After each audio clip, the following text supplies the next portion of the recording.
Hello, welcome to the sixth day of COP, and this is our third session of It's For You, the antidote to COP28. And of course, as always, we call to you to redirect your spending to those you think are making the world better. That's Indeed. literally who you want to buy your tomatoes from. And tonight, we're going to have a fairly quiet session, partly because Richard, unfortunately, has got a frog in his throat. And he has been to the doctor and the vet, and the doctor has said, nah, nothing to do with me. And the vet said, you should stop trying to kiss them. They get in there.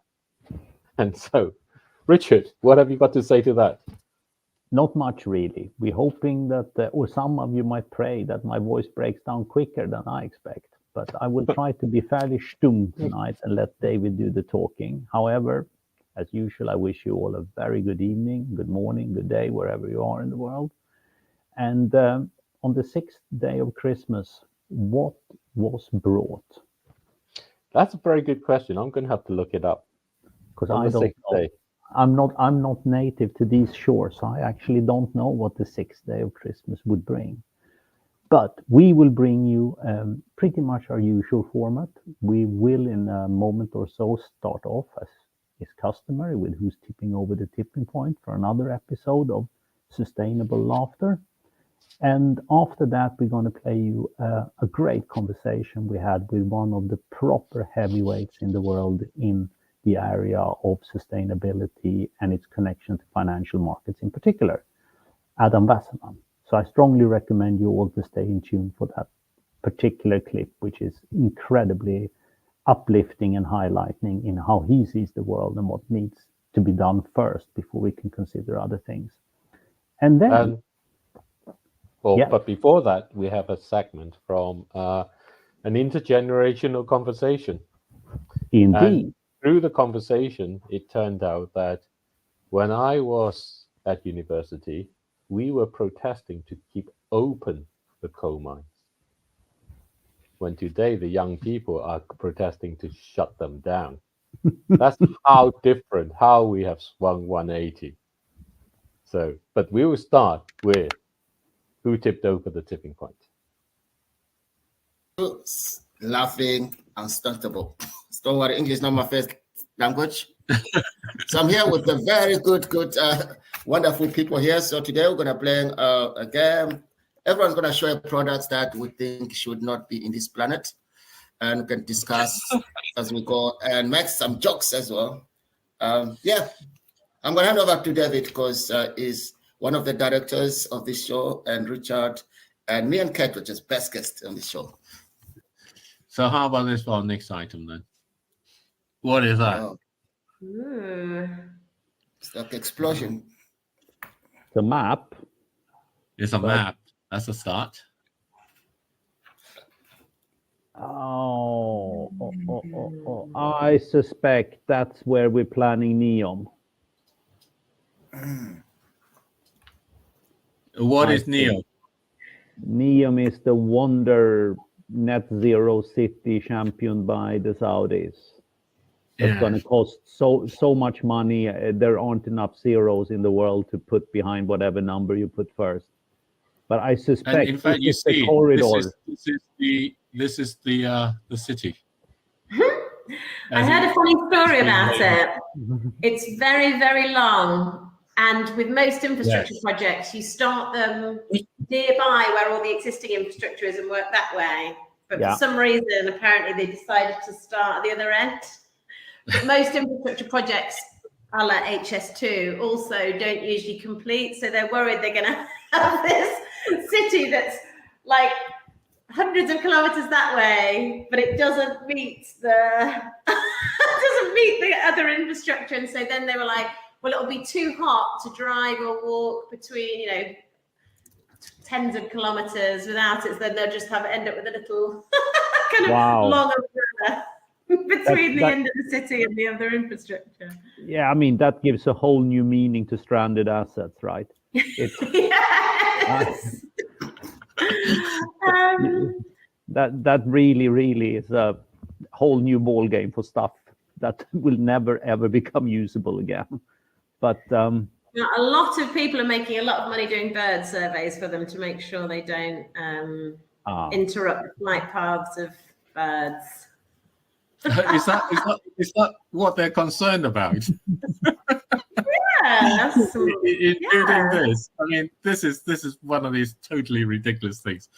Anyway, so I mean, it's one of these things where you say, oh, I'm going to do a bird survey for this, and that will make it all right. When you're thinking, should you be building this at all? Yeah. Yes. Yeah. I mean, I think this goes back to our last thing about our idea that we can live in a sealed concrete box and be sort of happy, healthy, thriving humans, just completely and utterly divorced from nature. That city sort of, that's the thing that worries me about it more than anything, really. The idea that we sort of move, you've seen that film WALL-E, where we sort of move much closer to just being strapped into a chair and plugged into the matrix. I mean, I lived in Jakarta for quite a while, and there you get everything in the mall, and people don't really go outside. There's not pavements to walk around on, that sort of thing. But I just don't think I don't think that's the way humans were intended to live. Oh yeah, and here's something about how it's being built. So and it's a little bit related to what you're talking about. But this is the way to, as it says on the bottom, you can read it. Avoiding the use of carbon-intensive trucks, cranes, and other heavy equipment. Wow. Transport helicopters is their answer. And apparently the emissions from transport helicopters don't count, so you're okay. Yes. Aviation is not parts, goes into a separate bucket. I mean, the flip side is they're not chipping down any forest or anything like that to build there, are they? That's good. Yeah, that's right. Yeah. And okay, who knows what city? Yeah, I'm really with Kate on this one, because, you know, as humans, I don't think we were really designed in our DNA to sit in big concrete structures. Because if we did, you know, prisons would be a wonderful place to exist. And my suspicion is that it's not, you know.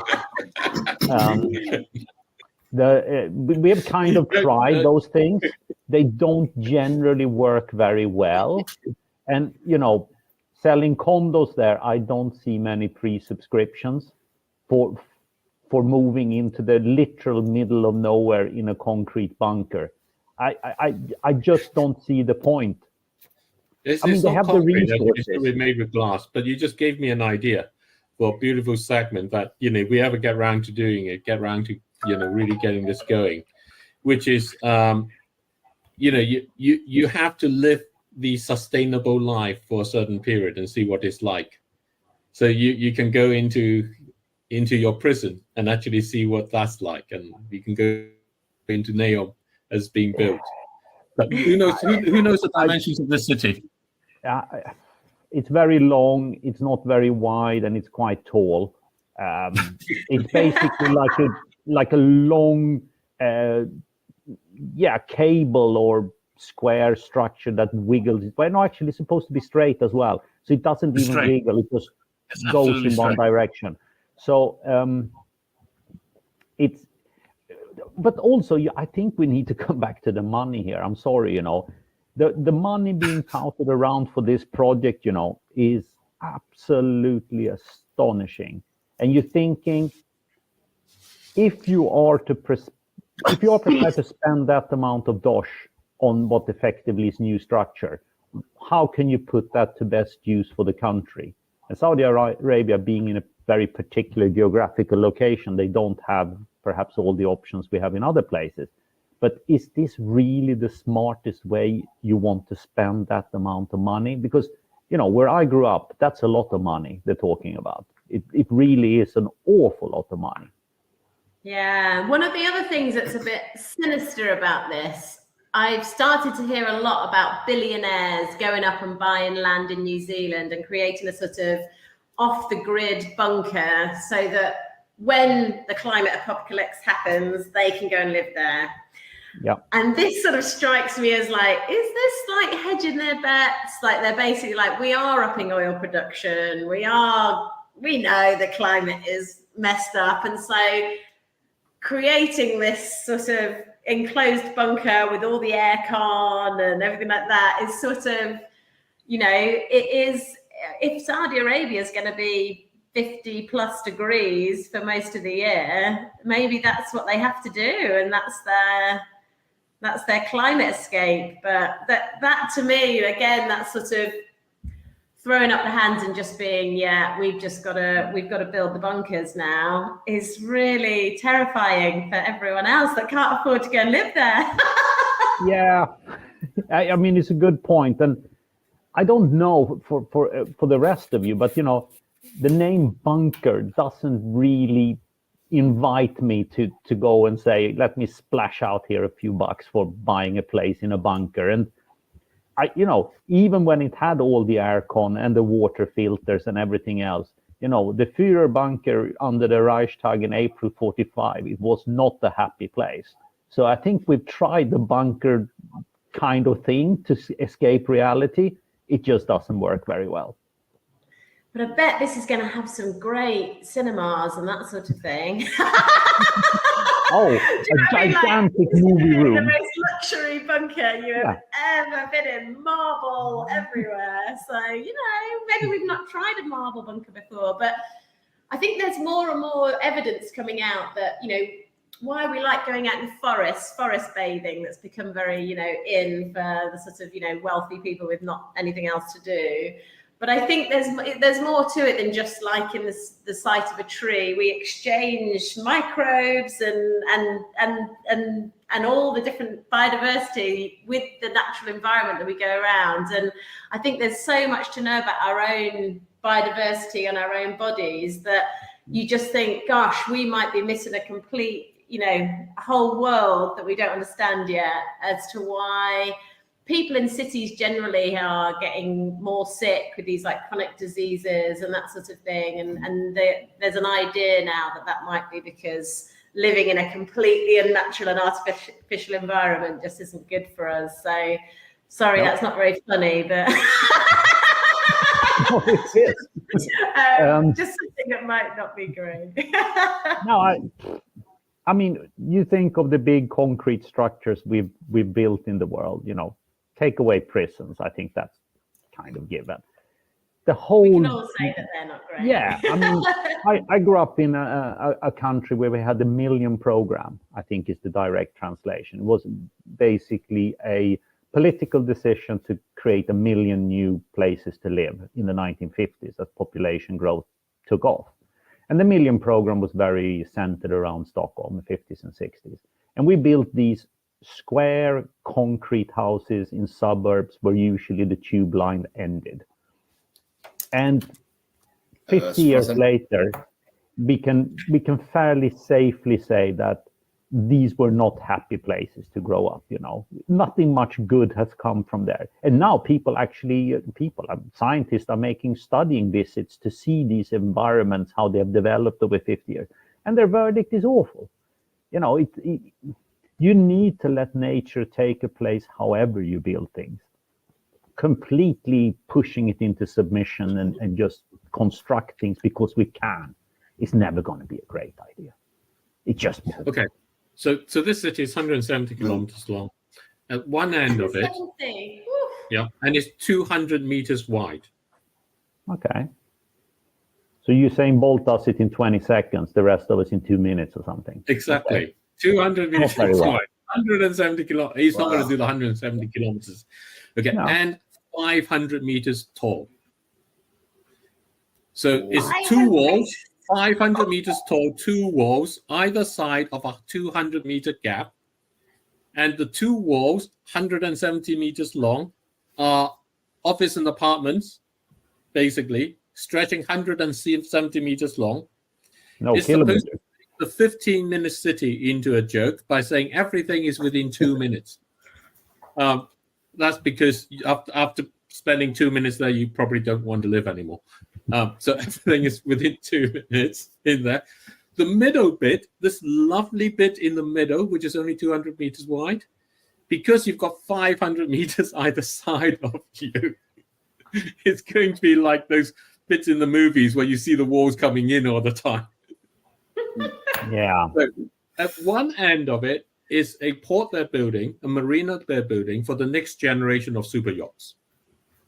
You know how you park in a car park, and the car park was designed for minis, and it just doesn't fit the modern car anymore. Yes. So they're planning ahead, and they're planning for the next generation of super yachts, so that it's big enough for them on one side. On the other side is a resort that has been assigned to be the 2029 Asian Winter Games, location for the Asian Winter Games. That's what it will look like. All the snow will basically be artificial. It's going to be one massive outdoor refrigerator.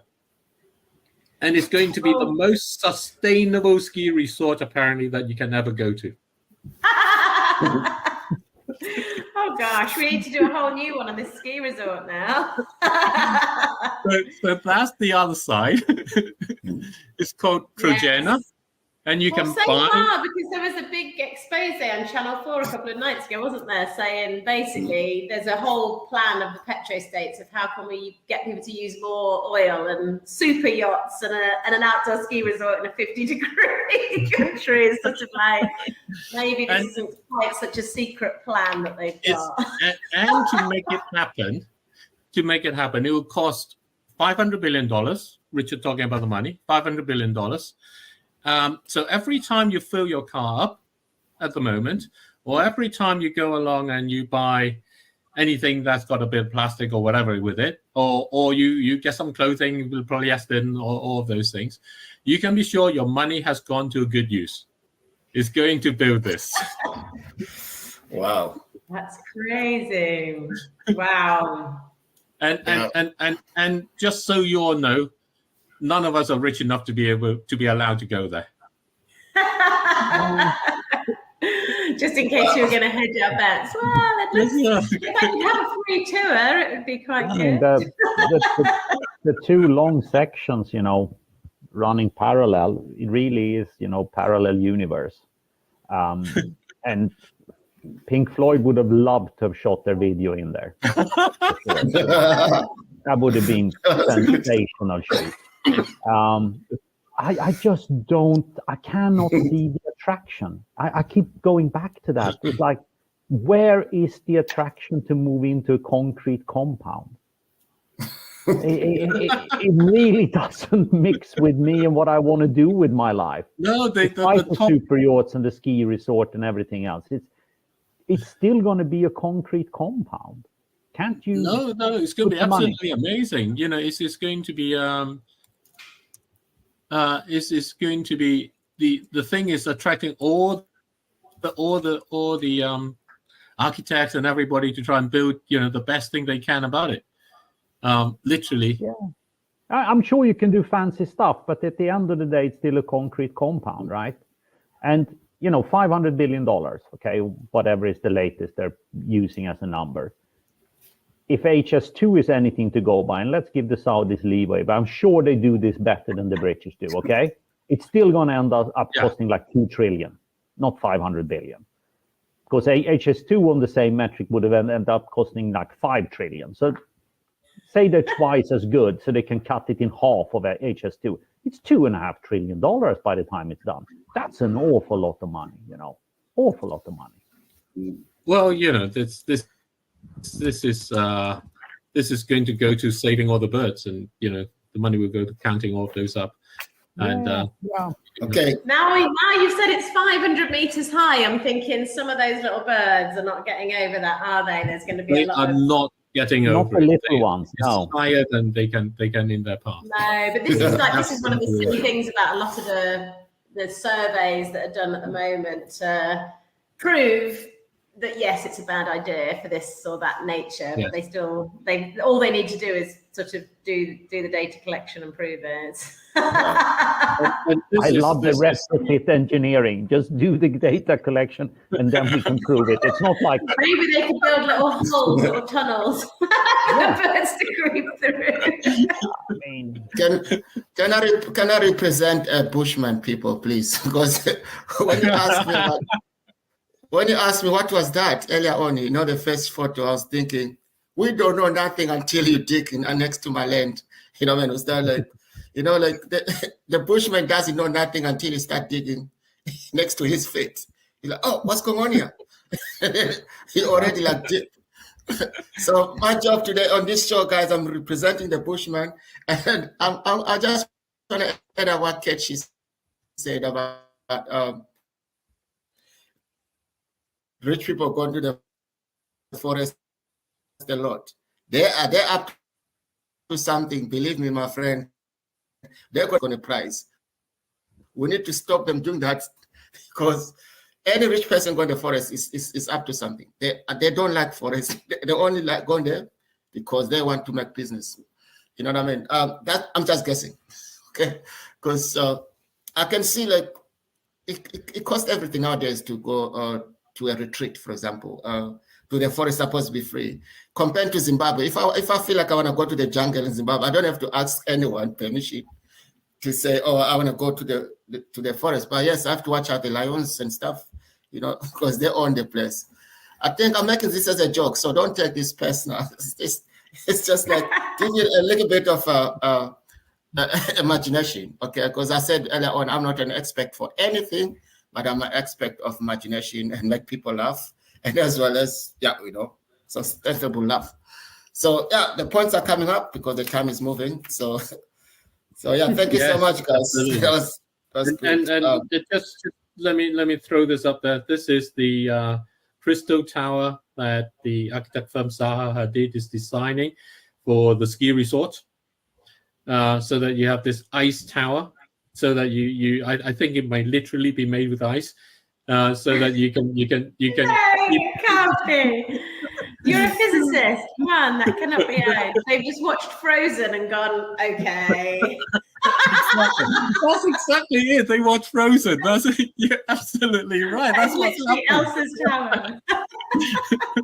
You know, that great architect working there, the daughter came along or the son came along and says, I know how to draw this. I've seen Frozen. So you build a ice tower in the middle of the desert, one of the hottest places in the world. It's a really, really long roundabout way to have a vodka luge by the end of the day. You know, it's like, if you're that keen on it, really. It's the après ski. Okay, let's get the point. Because, you know, we've all been there, right? You need that to get the après ski going, but long way to go fixing that. Okay, do we need it? It's going to be a non-alcoholic vodka luge, which doesn't quite have the same effect. Does the world need this in order to have a vodka luge? No. Well, you see, not being much of a skier, but actually quite fond of the rest of the time in the resort.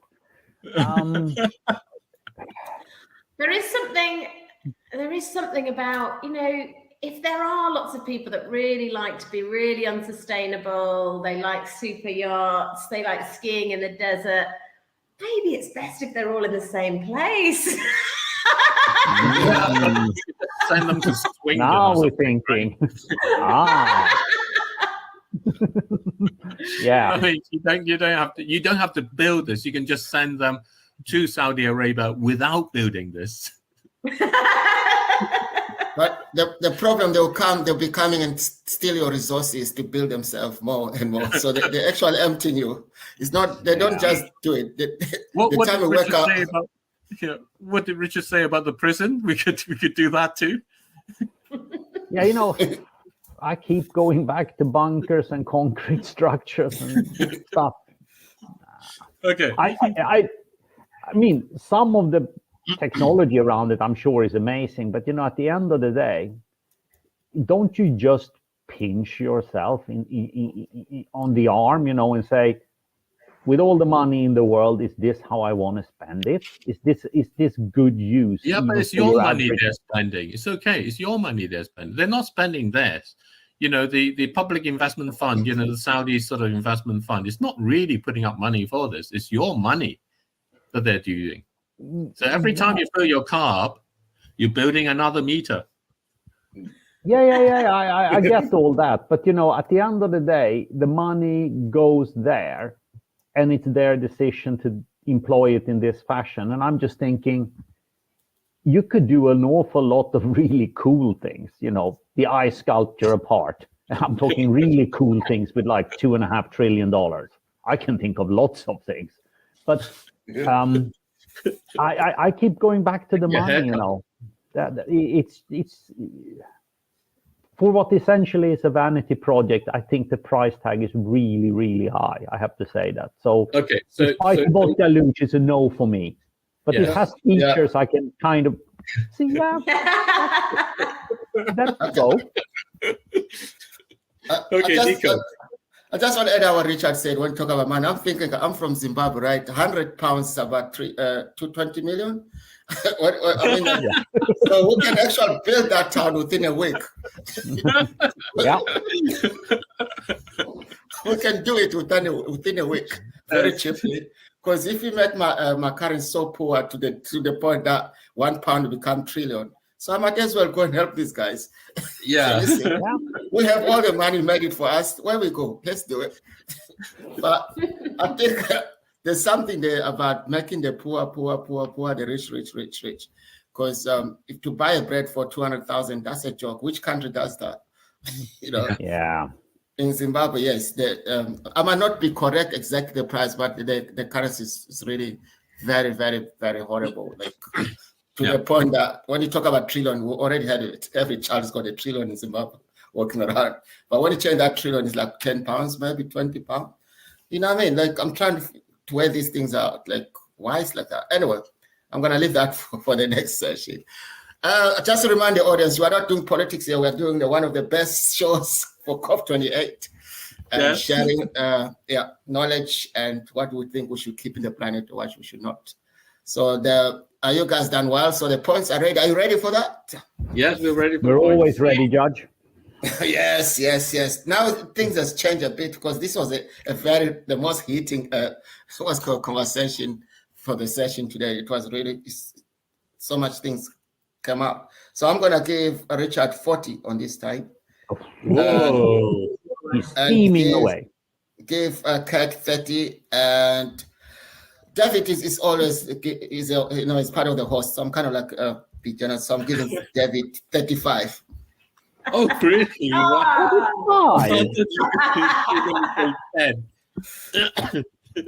No, because it's between hosting as well as directing. So kind of like. Fair enough. Yeah. I can live with that. Thunder is coming. It's the beginning, but we need regulation because we can't stop ourselves from over-exploiting. We've tried, we've had sustainability and CSR and all these things. Fundamentally, we just need some rules of the game for capitalism that says you can't fish more than that, you can't chop more than that, you can't, and then the world would be a really nice place, but you're about to get Richard going. I think he's libertarian. No, but it should come naturally. You can see the horns growing up.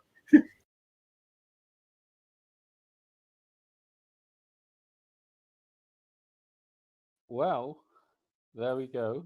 Just as we reaching to the end, when our sound recording seemed to have gone a little out of sync too. Yeah, a little bit like your vocal cords today.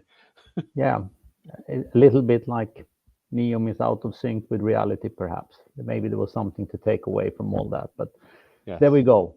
I thought it was quite an intriguing debate about money as well. The numbers being touted around are just absolutely staggering, however you look at it. But there you go. You think they're not going to stay on budget? 500 billion, you think it's going to be 2.5 trillion? You think this is not? You tell me one big infrastructure project that has ever come in on budget. Yes. There we go. Okay. Of course they're going to be on time and cheaper than the can. Well, they have to be on time. I mean, the Progena thing, 2029, Asian Winter. There's Santonis Games. reindeer as well coming past. Yeah. Yeah. It's Christmas time, Christmas It's time. by the way, on the 6th day, it's 6 geese are laying. You know the golden geese? Golden geese. That's who they are. Yep. So today is day of golden geese. Today is the day for the line and for the special projects along there. And for the next part, I think what we're going to do is to listen to some intergenerational conversation. I hope you'll find it interesting. It's basically a bunch of 20-somethings talking to me about how they see the world, and with me egging them on occasionally. Would like to know what you think about it afterwards, Richard. Yeah, I promise I will deliver my verdict. Advise new parents.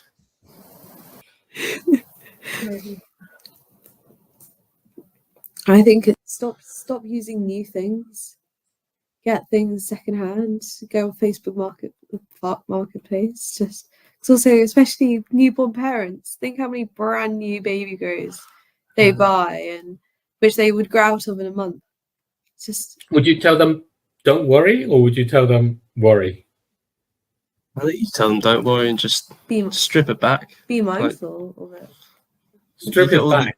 Strip it back, yeah. As in, I don't know. I mean, you get books that are like 1,000 pages long about the 20 different ways you could raise your kids, and how, as a 1-year-old, they can tell you when they need a nap or need this and that, and talk to you. And I think it's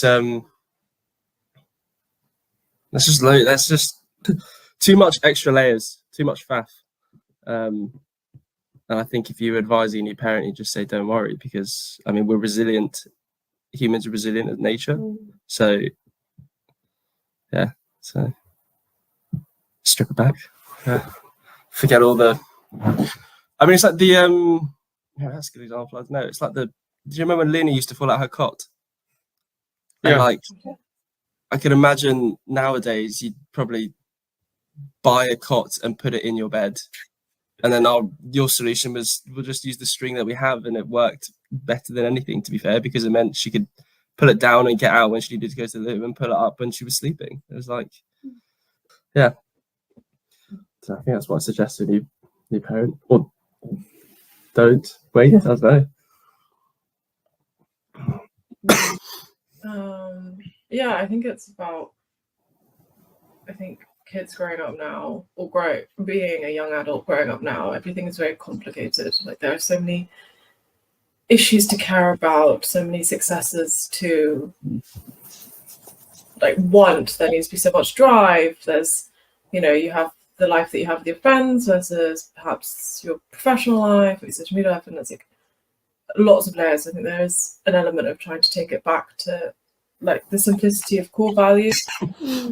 So I suppose that's your kind of dignity and your mindfulness or kindness. And I think core values in most instances are shared in a community, but with slight variation within a family. And so I think it's about finding out what's important to you. And by and large, if you value the same things, and I think if you bring your child up wanting the best for them, I think as telling it the one thing with older generations, sometimes you feel like it's not simpler. I don't think it was simpler 50 years ago.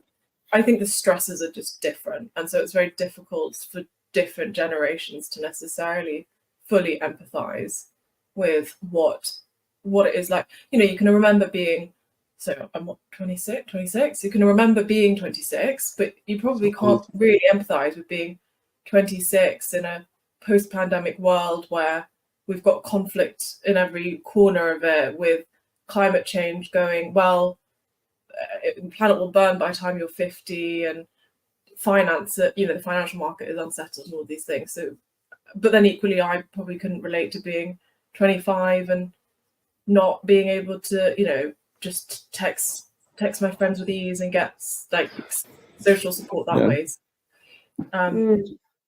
But I think it's very easy to get caught up in all these things of what someone does or doesn't have. But actually, if you boiled it down, you being 26 probably still had the same insecurities of, I don't know what I'm going to do with my career, I don't know if I want to settle, I don't know what a family might look for me, or if I want a family, or I don't know, you know, all the like questions remain the same. It's just the context they're in, and I think we get really focused on the context that we kind of forget the question and the intention. So I guess that's try and bring it back to that a bit. Do things like education and ambition matter? Education, what, sorry? Yeah. And ambition. I think it's absolutely ambition. I think, yeah. I think education matters. I think ambition can sometimes feel a little, not necessarily as a privilege, but in order to feel ambitious about your life, I think you have to feel secure in what you already have. Otherwise, you're just grappling for survival, if that makes sense. Rather, I think the other side of it is like you're wants beyond your basic needs, so you can't really want in the same way that someone else can want if those aren't met. But education, I think, is important because it's something that everyone should have equal access to. So that's almost like a basic need. Meanwhile, ambition, I'm like, yes, would be great for everyone to have, but there are things. Does ambition come from education as well, though? I suppose partly, if you know, you can't want something if you don't know that there's something to want, right? Yeah. Like, how but education can be more about morals and educating yourself as well. So, yeah, I think to add on to what you said before is, I think the same insecurities are about as what we have compared to someone 50 years ago in our shoes. I feel like the only difference is it feels like you can have everything within your fingertips. You can go to Australia, or you can change your career, or you can have 70 different avenues of one field, like history. You can go down there's so many different postgrad courses, whereas before there's 3 options. So it opens the world up more, but it almost opens the world up more to more insecurities too. It's just the banana thing, isn't it? You have this option to do it, and it's almost like, why shouldn't I do it? But then it also takes away from the fact that it's not what you need, and it's makes stuff more complex. I'll just show the banana thing. Be fair. Yes. Sorry, I've got a really early job interview. Yes, thank you. Unless you want to watch the banana thing again, or just I'll watch a little bit of it again to sneak off. And welcome to Who's Tipping Over the Tipping Point. This is a comedy quiz show. Believe it or not, it's a banana slicer. So the whole idea is that you first I gathered it by reading at the product instruction. Before you go, do you need it? No. Definitely not. No. I don't think so. Not even as a I mean, I think the novelty stocking filler maybe, but the 2 minutes of novelty is probably not worth the 50 years plus of plastic. From it. No, so. It will last forever. You know, it will last forever, right? It's one of these forever plans. Instead, make them a lifetime voucher to cut up their banana for them. Yeah. But isn't that the same as that whole like, oh, you have to have your education from the most prestigious place? Do you need it, or is it just the same as what you learn anywhere else? That's actually very good comparison, right? Yeah. You know, do you need that? So here's an idea. Still eat the banana at the end. You can go to a media school, right? And they can be really expensive. You know, kind of like media training school, whatever it is. Or you can go and do what we've done, which is basically get onto StreamYard and do things like that, and figure it out. Do you need the £100,000 a year school? Well, I guess it comes to. I mean, I think the answer is probably, but I guess it comes down to the context, right? Because you can imagine someone who's really stressed, who thinks they need. Well, yes. Why wouldn't you want it? Why wouldn't you think someone who's done it differently? So I think that's why conversation is so important to it, because it's the shared experience. Like, you always think. I think medical school is a good example. You think you go to medical at 18, then you qualify, you do your foundation year 1 and year 2, and historically, up until the last 5-10 years, you go straight into training. And it's only really in the last few years that people start taking F3s, F4s, so time away before going to training. And it's through conversations with other colleagues that I've been like, wow, there's a whole host of, like, I don't just have to work in a hospital somewhere else, or I don't have to go abroad, like I could do research, but you don't know that unless you have the conversation. So I probably would have been like, okay, I'll spend X amount of money to do X amount of things to build my portfolio to make sure I get a training job this year. Because that's what we think. Right. And then you realize when you have conversations. So that you have I guess the world is not necessarily binary, and it's not necessarily one direction, that things exist. I feel like why wouldn't, as a person innately, like, why wouldn't you want, if I said to you, you could have this Coca-Cola bottle that is hand manufactured, or you could just have this water bottle I found in a ditch, but the Coca-Cola bottle costs 70k. You're like, oh, I might not be able to afford it, but I still want it. But then you look back on it, and at the end of it just made you hydrated. So I think a lot of it is... The thing with the bottle you find in a ditch is most people would not think of washing it. So they reject it. Yeah. Exactly. Like, it's a step that, which is interesting, Which is really sort of... But I guess that comes down to use case, right? Because actually, like, we would, like, I'll put my hand up, I would never really link, oh my gosh, there's a bottle in the London street, let me pick it up, reuse it. But I'm sure there are communities where things like those commodities are actually luxuries, and actually it's very normal for them to reuse and recycle in a way that we're not used to because it's so easy to consume.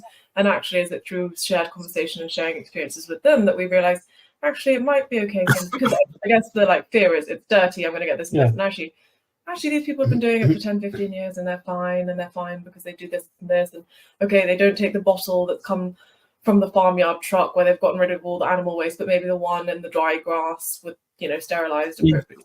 You know, right? So I guess you could still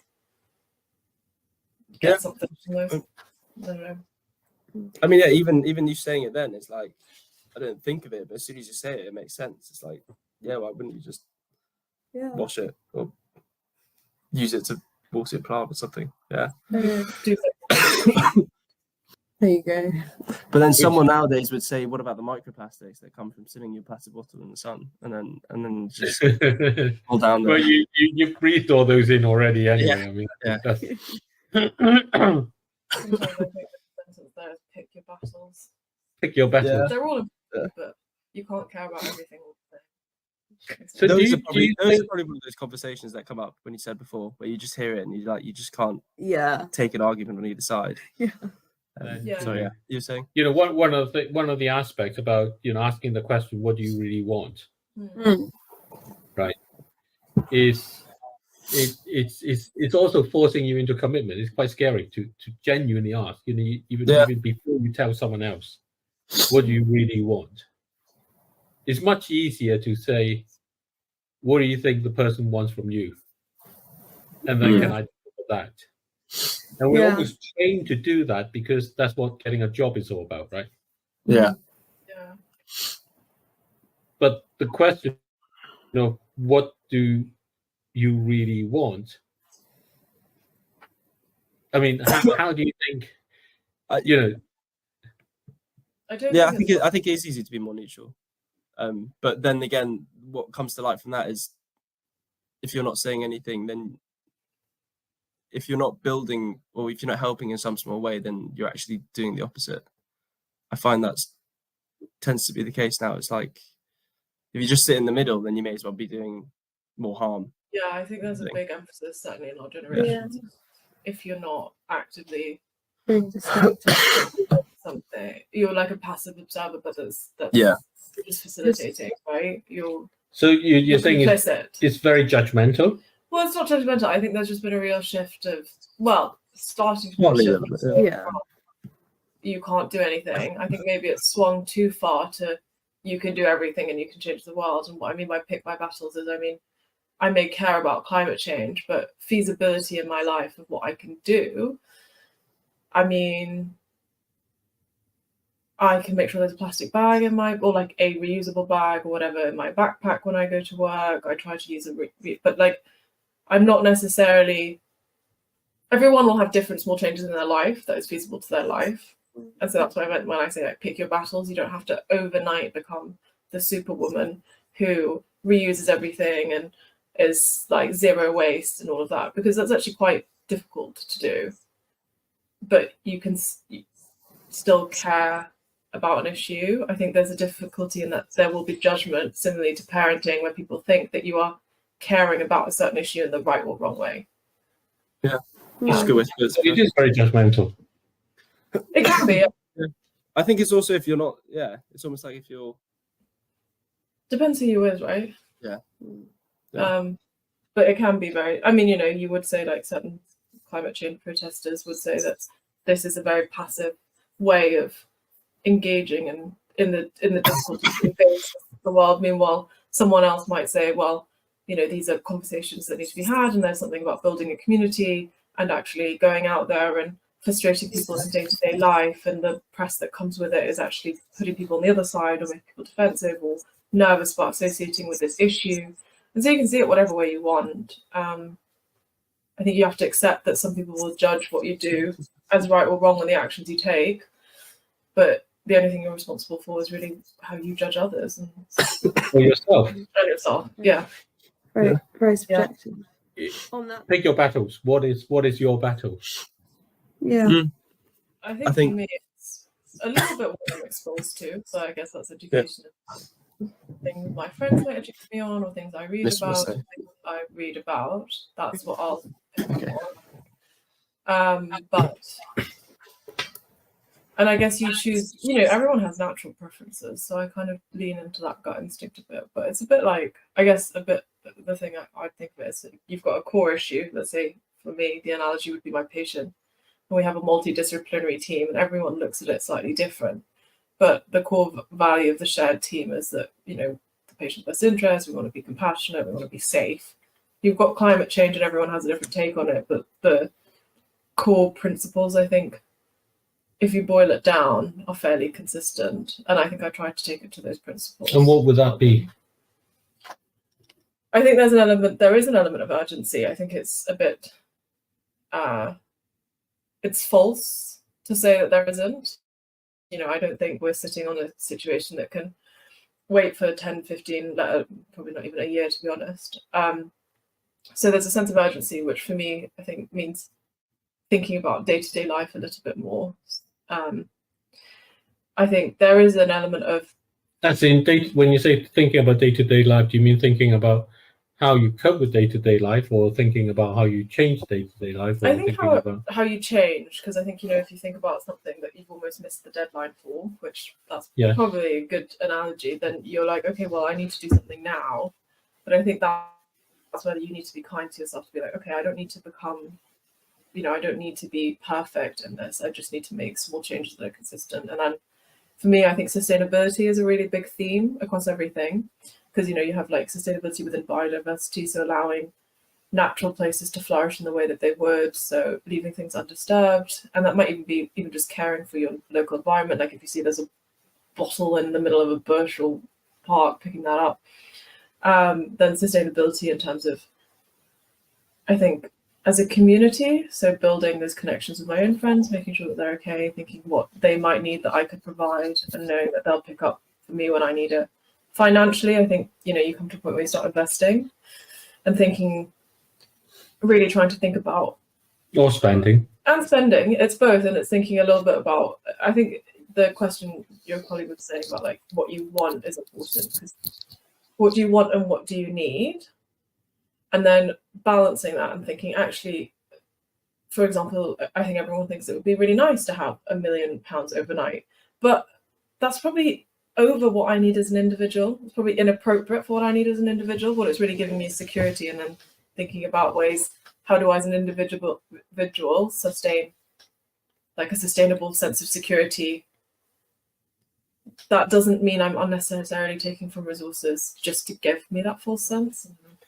Well, what was your original question? What are our battles? I think I took that a bit more literally in terms of like, what do we... I think I took that a bit more. reasons? No, I mean, Or no, both of these? it is kind of literal. So you know, what But better? I thought I mean, the things that came to mind when you said that was the small things, like Ina said, is, you know, bring your own bag to the shops, or don't throw away the 2 potatoes that you have because you can turn it into a omelette of some sort, type of thing, or walk when you can rather than take the bus, even if it's the rain, because realistically you dry in half an hour anyway, right? Or well, not bus, but yeah, stuff like that. I don't know. I think I just thought of it more as, what do I do in a day to reduce waste a bit and live a bit simpler? But then there's lots of things that I could do better of, probably too.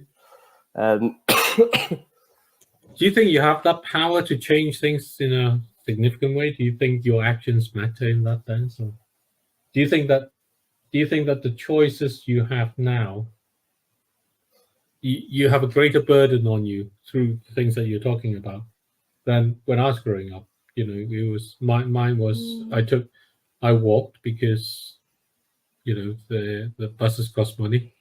I didn't throw as much away because there wasn't as much to throw away. I guess it's different. I think it's your point. Now we're so interconnected, and I guess the biggest difference is, I don't want to sound rude and call you old, but this issue is very much about our future as mature adults, and potentially the families we have, or the friends that we have, and the families that they have, in a way that is very different to, I think, potentially someone of your generation thinking about the future you have. I'm sure there's lots of concerns about, you know, the futures of your sons and daughters, nieces and nephews, and what the world will look like for them. But I think that's a slightly different fear or anxiety that comes with thinking about it being your future. And so in that sense, I do think there's a little bit more burden on choices you make. Sometimes I think it's a bit philosophical about whether the choices we make really make an impact, because yes, fundamentally, I think if lots of individuals made small changes, you could see that, like you get a pattern and that influences you. And you can either sit on the fence of, well, that gives me power, that definitely gives me power, I'm going to do it. Or you can sit on the fence being like, well, what's the point of me doing it if the other 3 million people don't do it? So I tend not 8 billion. I try not to get too, because I think I've been there with other issues, but I think it actually doesn't really matter what other people do. And I don't know that you need to focus so much on the big change it makes. I think you need to feel like you as an individual can make change, and you can make choices about your own life. And I will make choices that I feel are right or wrong based on kind of the things that matter to me. So and in that I have power, and in that I have control. But that I guess that I'm trying to say, like, the power and the control doesn't lie in the outcome, it lies in the decision you make at the time. Like, not just in the outcome. So when you say can make change, that's this, I can make change about myself. Yeah, and you might therefore influence the environment and do all that. But if you get all caught up in the chain reaction of what will happen, you get so caught up in the probability of will it or won't it happen? How do I get there? Will it be a big enough impact? Will it matter? That you don't make any change. Right. Right? Right. But if you go like, well, actually the change... And then you know it won't happen. And then you know it won't happen. Yeah, exactly. I mean, well, if I say, well, it's not really about the outcome. I know the outcome I want. I know the outcome I desire. I know the outcome I would like to work towards. But even if none of that happened, there's something still quite empowering about knowing that's the right choice to make for yourself. And to know that in 50 years, God forbid if the rainforests have burned and we're drowning in acid rain or God knows what, to know that I did what I could. Yeah. It's quite powerful. Yeah. So that I think that talks to why Richard and I end up with saying is rethinking choices. Yeah. Would you not say you have, like, when you were our age, you had the same, or there was the same consensus around climate change and stuff though? I feel like a lot of the same issues, like you said before, like I feel like a lot of the same. When I was growing up in the UK, racism is probably more of an issue. Yeah, but that still is an issue, isn't it? If I'm walking down the road, there's a group of people coming down, I cross over the other side. Yeah. So that was my issue. I do remember very vividly in one of my first days at university, I was in this mathematics library. It's not just mathematics; it's the sort of school of mathematics, whatever. And there was a guy there, and for some reason, I ended up in a conversation with him, and he was talking about CFCs, and he was a researcher. And I didn't know anything about that, but he was basically one of the people working on how do you close the ozone hole. And I only realized that 10 years later about what he was doing. Yeah. So even though the awareness was there, it wasn't The general knowledge. Yeah. Yes. Yeah, but yeah, fair enough. Okay, I'm gonna have to I go. was just saying, you still get people who would argue that none of it matters or none of it exists in that sense. But I guess there's less people who have, like, maybe, yeah. Would you say if you went to 10 or 20 people in the street and said, do you know what climate change is? Would you say more people would say yes now than when you were at uni then? Oh yeah. I'm pretty sure that nobody would understand what it is. Okay. You know, the students, this was during the time of Margaret Thatcher, the liberal students, the left-wing students, socially aware students, they were the ones going outside collecting money for miners. Okay. Today, they would be going outside collecting money to shut the mines. In fact, they are. You know, they're demonstrating to shut the mines. You know, kind of that's what you see. But in those days, they were there demonstrating to keep the mines open. These are the coal mines. Yeah. So it's definitely very, very different. And the environmental issues was more about animals becoming extinct. There was definitely that. Yeah. Degree of fishing. No talk of rainforest being an issue. Acid rain. Acid rain. Maybe, I don't know, something I thought recently, but maybe that's not the case. Maybe, I mean, sounds a bit different, obviously. I don't know, I feel like there are a few topics that will always be talked about. And one of them being climate change, one of them being racism. Like, I'm sure quality of life has definitely improved in many, many, many ways, but it's still a big topic and there's still challenges around it. like maybe, yeah, there was more focus on animal extinction and now there's more focus on planet, you know, being destroyed, but it's still, you can focus on the whole chain reaction and then you can start to lose hope in it. But I think you asked, do we feel like we have an influence? And it's, I think yes, to the people around you. I think if you have good friends and good relationships and good family, then you feel like you influence them. Whether that be good or bad, you feel like you influence them. And I think it's the same thing since working. It's like, if I go in with a good attitude, or the big feeling is, no, I don't think if I do one thing, no, the whole planet won't do the same thing. I can't change everyone's behaviors.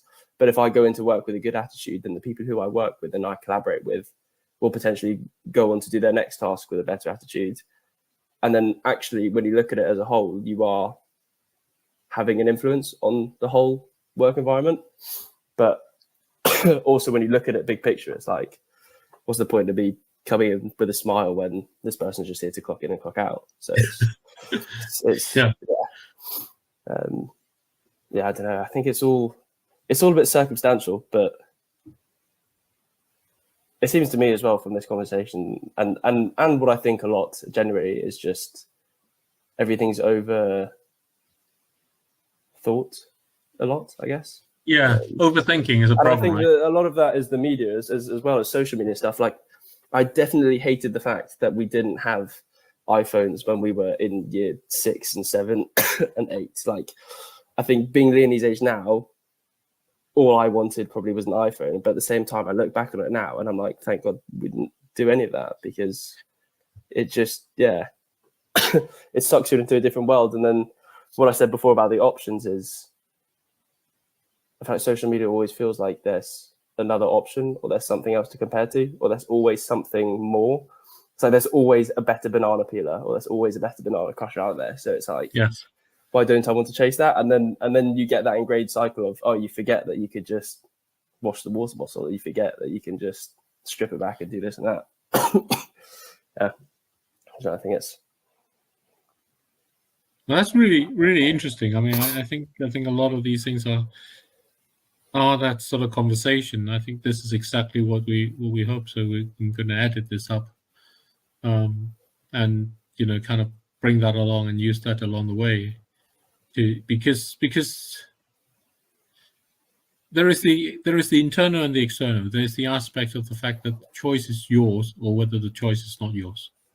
And if you measure the choice by the outcome in the way of what is impacting the whole world, then the choice is not yours. Yeah. Because then you're into the part of saying, well, I got to make everyone else do the same. Yeah. Or it's like I failed unless everyone does the same. And then you're down into a situation of, in that case, you start going down the cycle of saying, well, in that case, then I won't do it at all. Yeah. What's the point? And so the choice can never be yours in that case. But if choice is yours, then you're doing it for, back to that question, what is it that you really want for that? Yeah. What you want doesn't mean you necessarily get. But this is the part where you say, what do I really want, rather than just... Yeah, and is it worth it regardless of maybe not getting the whole award? Well, maybe the simplest way of answering what I really want is, if I got it, would I no longer want it? Yeah. Yeah, that's a really interesting point. Yeah. It's like the banana peeler. If I got it, I definitely would no longer want it. Yeah. Yeah. Or banana I mean, cup. I think, your point about how it's all ingrained in a lot more things than we think. Like, whenever you ask these questions, I instantly think of, recycling examples or bring my own plastic bag and stuff. But it is a lot more. I mean, that's been the whole theme as well through your streams and stuff, isn't it?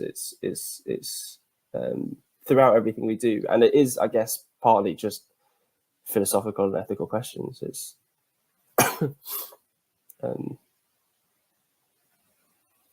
that's a good question of, would you want it? If you had it, would you still want it?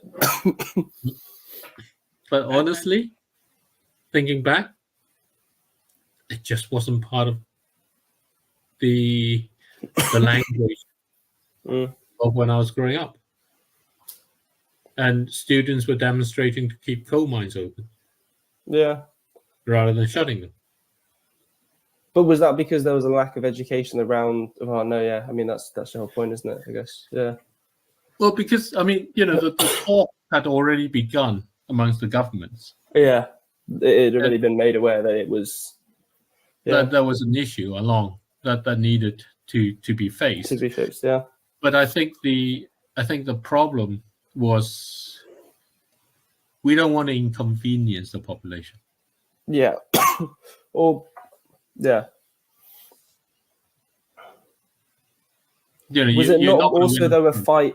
I guess it's a mixed one, because it's interesting to hear that, because it's almost like some of the things we get taught or we see and learn is, the fights for keeping coal mine open was for financial security at the end of the day, wasn't it? It's because a lot of people lost their jobs and they lost a lot of money. Yeah. So it's interesting there, because the point is that people banded together for the sake of each other, but in the expense of the planet. And now it's almost like people are not sticking together, but still at the expense of the planet a little bit. But so that's sort of like the planet always suffers. Yeah. But I think more people are aware. I think that example, if you went to 20 people in the street, everyone would understand the impact that things have, and everyone would be quite educated on it.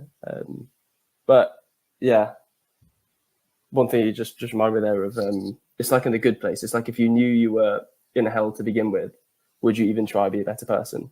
So by focusing on that end result, it's like by focusing on, if everyone hasn't changed with me, then it's a failure. You're almost like, what's the point in trying to be the better person? Yeah, I think that's maybe it was easier for us to express that when we were younger, because there weren't the external sort of issues of the climate and the extinctions of the, and I mean, you hear about extinctions of animals. Well, do you think there was less? It's like the COVID. If you don't test it, it's not there. It's almost like extinction or climate change was still happening, I guess, but there wasn't. You didn't have your phone to look at every minute and see 3 posts out of 10 about how the world was burning. A lot of snow. They have. You maybe hear about it in a bit of a delayed reaction, almost, right? Yeah. Rather than now, you hear about it almost instantly, and then it all compiles. You've got 10 major natural disasters that happen at once, and it's Or do you think that's part of it? As in there was just less. I mean, there was still newspapers and radios and TV and stuff, but there wasn't Instagram or Twitter to look at or to have pop up on your phone all the time. Do you think that played a bit of a role into it? All the way along. I guess it's the things that have been consistent throughout. The things that are truly a necessity. I mean, I don't know. I guess you could argue in other ways because things like milk and eggs have gone up. I was going to say maybe the things that, like how we were saying before, when you just strip back to what you need, the things that are truly a necessity are probably the things that have maybe had less increase in price, so to say. But then I think about examples, and that's not exactly the case. But it's random things of like the banana splitter and like the fancy steamer or whatever that are marketed now. There were fewer of those. Yeah, there were fewer. It's a weird thing.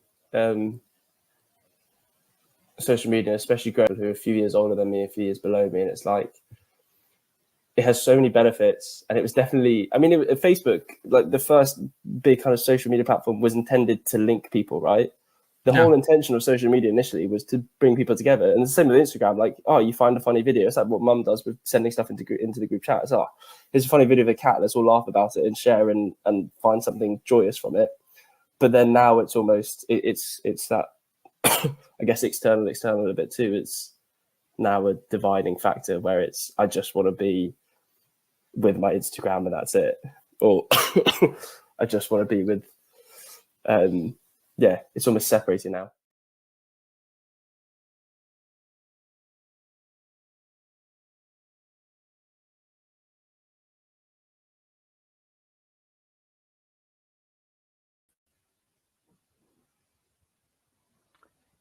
So here we are back.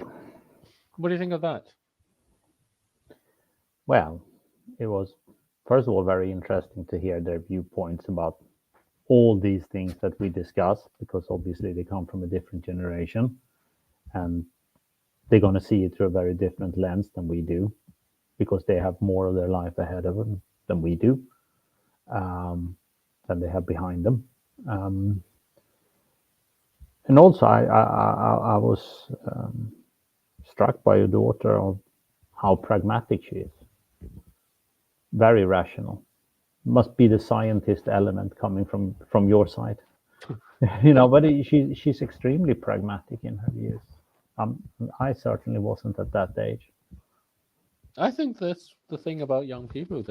They are actually quite pragmatic. I mean, I think there's a very big difference between their voices and the voices we've heard from people in Pakistan and India, right? And the ones we've heard from Pakistan and India, okay, there's a certain selection bias because those are people who have projects about looking after common home and doing that. Yeah.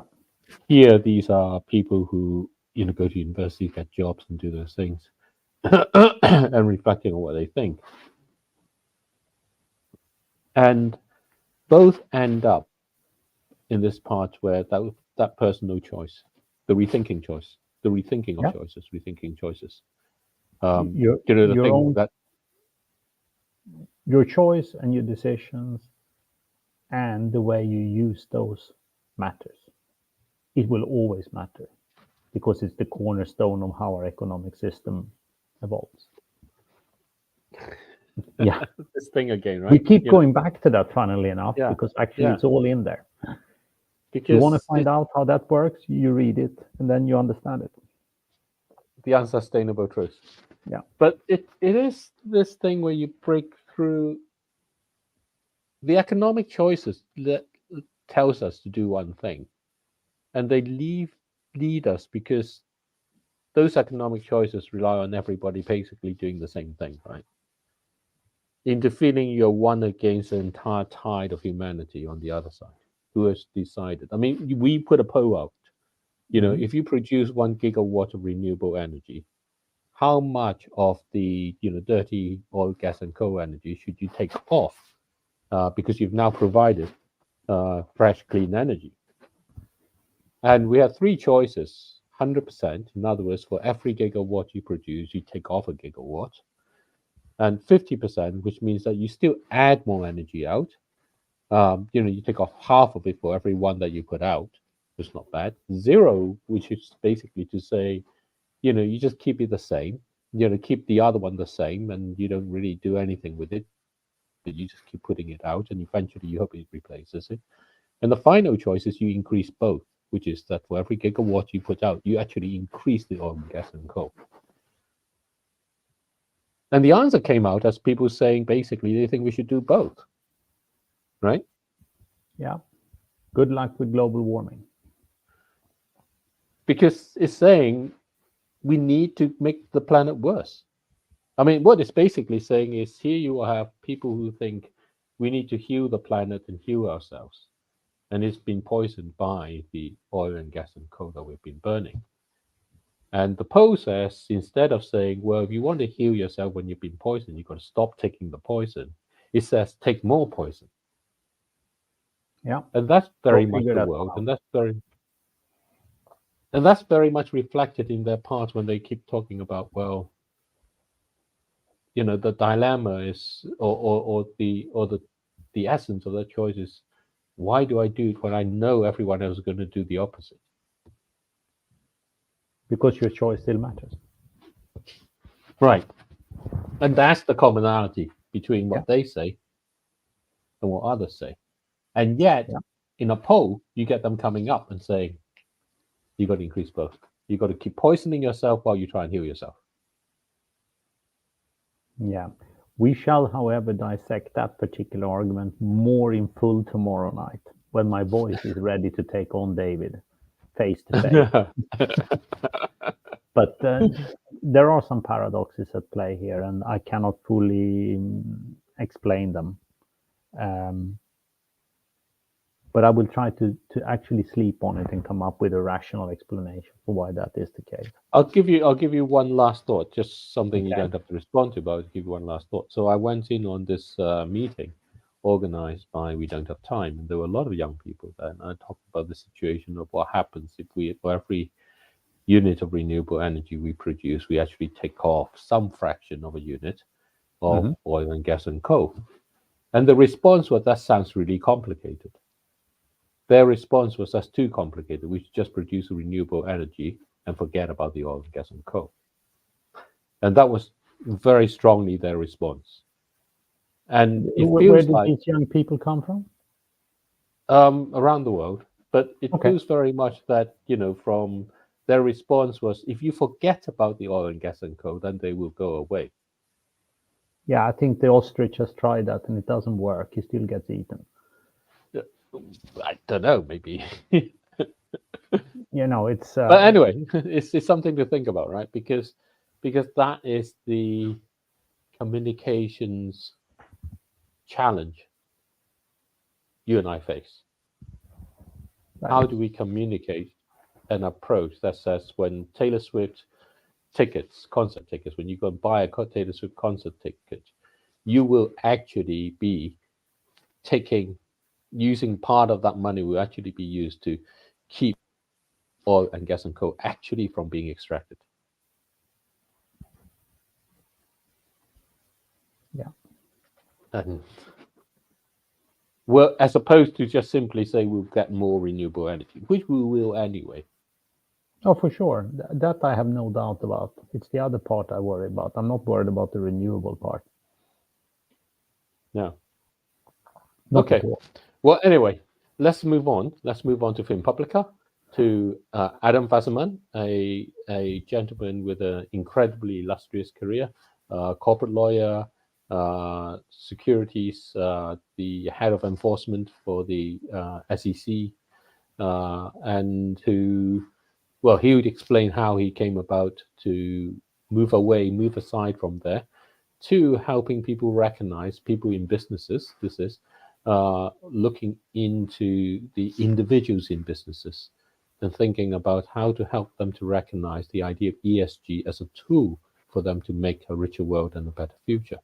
And for those who don't understand the term ESG, it is a business term that grew about over the past probably decade now, on environment, social, and governance as being the three principles that businesses ought to be holding on to in that way. And of course, most recently this year, they have gotten quite a lot of bad news about it in some sense. And Adam would explain about, kind of the way in which he actually helps people to navigating through climate changes involving all of these things, and navigate through those conundrums. So shall we? I think we should definitely play it, and he makes an excellent job of not only telling you what he's been up to before he started Finpublica, but also how he reasons around this very broad area. And not surprisingly, we think it makes eminent sense. But here is Adam. Doing good in particular, and what that actually means for us all. Thank you so much for being here, Adam. No, thank you, Richard and David. Thank you very much for having me. Definitely our pleasure. It's our pleasure. Yeah. So perhaps as a little bit just of a starting point, you've had an absolutely phenomenal career. I think anyone looking at your CV is just bowled over by the different things you have been doing through your career, and the places you have worked, and the actual work you have achieved. So just tell us a little bit how you ended up going down this particular route, and a little bit about your history for those who are not so familiar with you and your work. No, thank you. So I am an attorney by training. Please do not hold that against me. I spent my first 15 years in private practice and as a partner at a global law firm. In that role, I focused a considerable amount on corporate governance issues, including representing the board of directors of Lehman Brothers in connection with all of the investigations, litigations, and corporate governance matters arising out of the 2008 financial crisis. And that was really a masterclass in why the G in ESG, why governance is incredibly important, because issues with governance can have a large impact, not just on a specific organization, but on our broader economy as well. After working with that board for 5 years, I had a pretty unique opportunity, which was to join the New York Stock Exchange and help them rebuild their market regulation program, and reestablish their enforcement team to help assure that people who are trading on the exchange are doing so in a way that is safe, equitable, and fair. So again, that really did focus a lot on governance issues. While I was at the exchange, I also had an amazing chance to participate in a Aspen Finance Leadership Fellowship, which was a 2-year program sponsored by the Aspen Institute, bringing together finance leaders to focus on the question, how can finance be leveraged for a better society? And that is really where I focused a great deal of my attention on not just governance, but on ESG and sustainable finance in general. So that is my background up until today, when about a year ago, I handed the reins over to my deputy at the New York Stock Exchange and founded Finpublica, which is the organization which you just announced. So do you want to tell us a bit about what Finpublica does?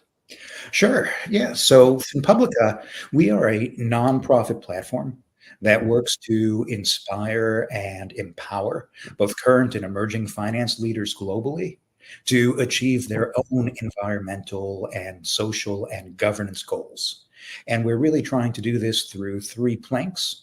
1, cultivating a deeply engaged community. 2, providing expansive and accessible content. And then 3rd, serving as a catalyst for action. Wow. So in terms of the engaged community, this is a community in how broad a sense?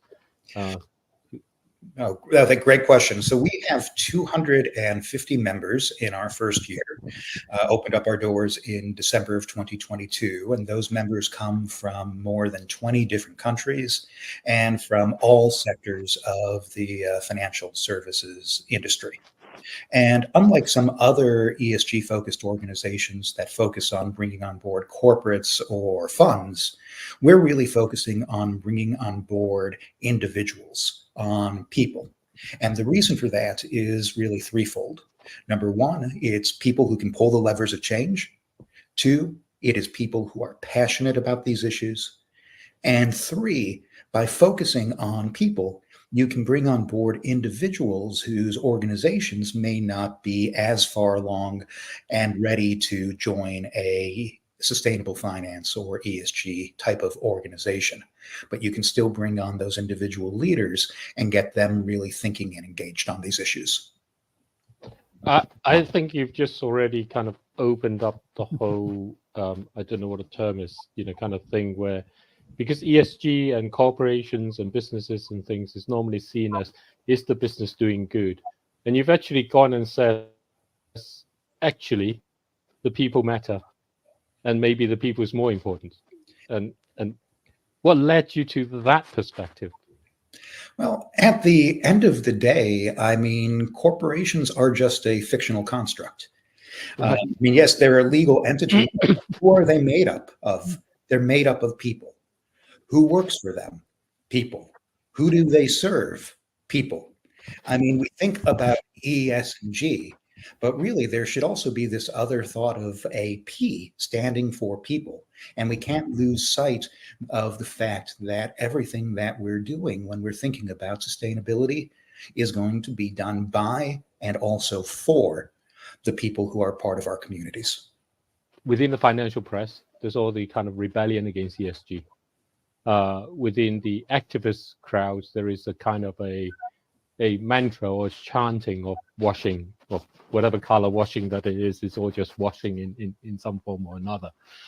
And there is a sense of calling on corporations as some sort of a disembodied entity to be doing better. And I think you've kind of said, look, you're calling it, you're shouting at the wrong door. In a way, right? Because they can't open any door because they don't have a body. Right. And at the end of the day, by focusing on the people, you can also focus on not only the leaders, the people who are leaders of the corporations today, you can also focus on the emerging leaders of tomorrow. And it's one of those things where if we can start working with them while they're younger, while they're at the start of their careers, and thinking about this and not seeing a lot of daylight between what is finance and what is sustainable finance, and have them thinking about it in those terms, that's something that they're going to be able to bring with them and embody over the next 20, 30, 40 years. I think it's a process you're describing that makes, in my mind, 100% sense. And I'm a little bit surprised people haven't really thought about it in those terms before, because it's completely logical when you say that if you get the people on board, you're going to get the organizations on board. But it's much harder to get the organization on board because you don't actually know who is going to speak for them. Here, you get the leaders on board. Of course, they are going to pursue that with whatever workplace they are at that point in time, because people might also change workplace and bring with them that knowledge and that understanding of what is needed to drive the process forward. So it's almost like, in a good sense, you get an infection, or you get that knowledge spread into the person, and that person can then go on. Regardless of what path you choose in life, you have managed to get to this stage where you have an understanding of the issues and how you can go about tackling them and bring that about in your own organization. Exactly. And one of the things that we are also really trying to focus on is getting people from all different parts of the organization. So we want people who are focused day to day on sustainability. We do want people who are CSOs because they're going to bring in a whole lot of understanding and expertise and be of value to the community as a whole. But at the same time, we're looking to not just bring in those people. We want to bring in people from all parts of the organization, whether it's the folks who are in the finance office or the marketing office or the legal office, because at the end of the day, we don't want thoughts of sustainability to be siloed in just one part of an organization. Rather, we want all leaders from all parts of the organization to be thinking about it as part of their day-to-day. So tell me, I mean, this is a remarkable transformation, right? You've gone from being a lawyer, a leading partner in a firm, to being an enforcement head in the Security Exchange Commission, and you woke up one morning and thought, that's it, I've done my bit, I now need to do this, or what was the thing that kind of said, oh, this is the natural step, or was it a natural step at all? It really was very much inspired by the Aspen finance experience, from the Aspen Fellowship. As part of the fellowship, you are supposed to come up with a venture.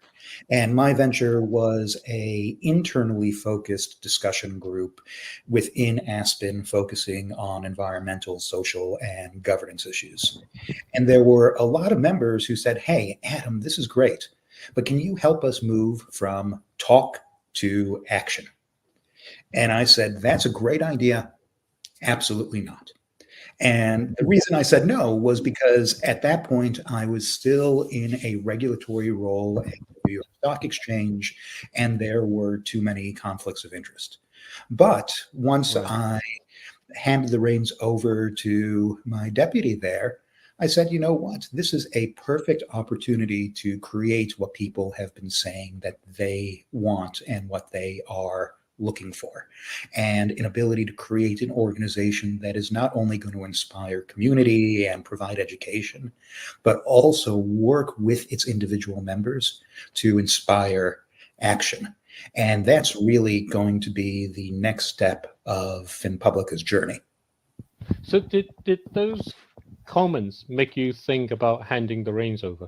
Or were you thinking of handing the reins over and then this came along?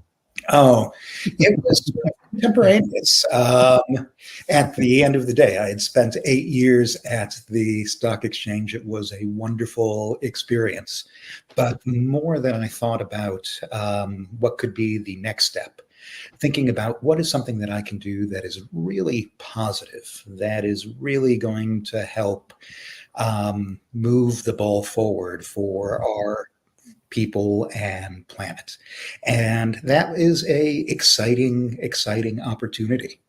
And it's kind of like a police turning into a social worker. That may be the case, though. When I was a defense attorney, a lot of my work was almost social work. I sometimes felt that I was the highest paid social worker because a lot of what I was doing was working with people who were facing, whether it was regulatory actions, losing their jobs, losing their careers, or in some cases even losing their freedom. Those people are facing what is the worst thing they're ever going to face. And they were really looking for somebody to basically be there for them, listen to them, and be a champion. So this is now a way to funnel some of those things, but for a even greater good. So wow. So this is sort of a definitely long journey where you got exposed in some sense way back when you were a defense attorney in that way, and then the Security Exchange came along, and then essentially you're now kind of like a mentor in that way, and not only that. So when you talk about the next step as being the practical aspects of it, how what do you envisage? How is that going? How might that look like? And And are people clear about what they feel they need, or is this a journey together? It is a journey together. And really, our goal isn't to say, okay, we at Finpublica think our members should be doing A, B, and C. Rather, it's a very bottom-up approach where we're trying to take a look at members and say, hey, what are the things that you want to achieve? And then how can we help you achieve them? So the way that we're going about this is through a working group model, where we have a member or two who might be interested in a specific topic. They can then reach out to other members and say, let's try to form a group that is focusing on that initiative. And then once we have that working group, those people can be moving towards that same goal, collaborating together, learning and helping one another. At the same time, having the Finpublica as an institution provide administrative support, research, and the like. So we just started our first few working groups, which are actually focused on ESG and sustainability in Africa. 40 of our members come from Africa, and around a dozen of them have gotten together to form this working group. And we're currently focusing on a few different potential initiatives. One is trying to categorize and catalog what are the key ESG regulations and initiatives in some of the larger countries that are more advanced in Africa on the sustainability space. And then we can basically take some of those ideas and package them for countries that may not be as far along and provide those as recommendations. But rather than saying, hey, here's what's worked in Europe or here's what's worked in the United States, we can say these are things that have worked specifically on the continent in particular. We then also have certain initiatives where we are focusing on other potential programs, whether it is trying to incorporate ESG and into small and medium enterprises in Africa, potentially with the aid of artificial intelligence, or focusing on how can we help smallhold farmers increase their access to capital at reasonable rates. So those are some of the additional initiatives that we are beginning to focus on, but that is we started those in 2023, and then next year, our goal is to expand the offerings, hopefully 2- or 3-fold, and put together projects not just in Africa, but in the US, in the EU, and elsewhere. Okay. Wow. It's very, very impressive. And you, despite only have been in existence a year, you're already managed to essentially reach all parts of the globe and all areas that you possibly can reach. It seems like a almost incredible journey. I can't think of many organizations that managed to achieve that in 12 months. When you decided to start Finpublica, did you already have the first steps laid out in your mind, what was needed to get to that point in 12 months? Or was it more, I know what it is I want to achieve, but let's see how we go about it when I see the people joining? Or had you already the vision pretty clear where you wanted to be at this point now? I think we sort of had the broad strokes, but we then had to really listen to people and educate ourselves to focus on the details and how to get there. And we've had a lot of great partners along the way. So we have a founding board of directors that has been incredibly, incredibly active in helping us in our first year. We've had pro bono partners like the law firm of Wilson Sonsini, which has provided hundreds of hours of legal and other support. But one of the things that I was really not necessarily expecting, but has been the greatest terrific surprise, is how we've relied on university students and interns. So we've had more than a dozen interns to date from a number of different countries, from both undergrad and graduate school. school. And they have been absolutely incredible and invaluable in building the program. And they're also so inspiring because they are extremely talented, extremely passionate, and extremely devoted to trying to find ways to marry finance, but do it in a way that also serves stakeholders broadly. So shareholders, employees, customers, suppliers, and the broader community. And they have been a fantastic part of this journey. So I mean, we had some conversations with a number of different people. We had conversations with a lady called Sunita Gandhi, who runs a kind of primary school, global primary school for hundreds of thousands of people, where she has over 20 years improved a technique for helping children learn to read and write and do arithmetics, so they can become very effective, very fast. And the essence of it is they teach each other, they learn from each other. And in what you say when you talk about the mix of people, that you focus on the people, and I imagine, I don't know if this is right, I imagine this is everything from the junior associate who just joined last week to, you know, potentially some of the CEOs even, and they're just mixing there, and they get to work with each other in a way that they couldn't do in a corporate environment, because then you're the junior associate and I'm the CEO. But here, is that kind of how it is? Is that? I think that is definitely part of what we are looking to achieve. And we haven't formalized the idea of co-generational co-mentoring yet, but we're hoping that that's going to at least be something that happens on a informal basis, because the more junior entry-level folks have a ton that they can learn from people who have 30 years of experience, but there's also a lot that we can learn from the people who are in the generation who are going to be battling these issues for the next 20, 30, 40 years. Yeah. And yes. I like the way you say that, actually, because the way the narrative goes is very much of saying that we got to get it done by 2030, and then somehow miraculously after 7 years all the problems are solved. Richard, let me pass it to you. My daughter's calling me at this moment, so I better pick her up. Fair. No, I think what David describes, and he's so much better at making this analogy, which I absolutely love, that at a certain point on the savannah, you have all these animals, and the season is shifting because the animals understand intrinsically what needs doing. But then you have a couple in the herd that start moving, and the next day they become more. And then you have the bulk coming in the middle, and eventually towards the end, the last of the herd starts moving. And they don't know exactly where they're going, but they know they have to move.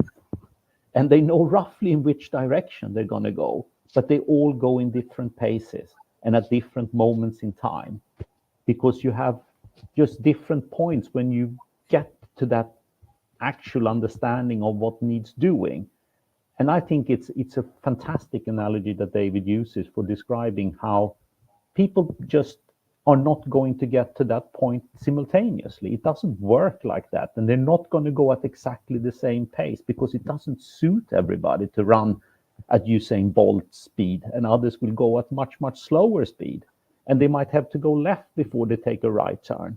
But eventually we will end up in that place. And what you are describing seems to me exactly that kind of process.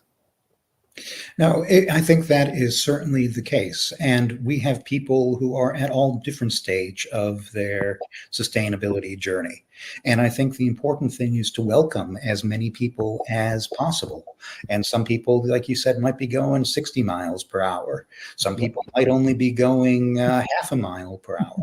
But the important thing is to encourage people to begin taking those steps. And every step that we can take is going to move us in the right direction.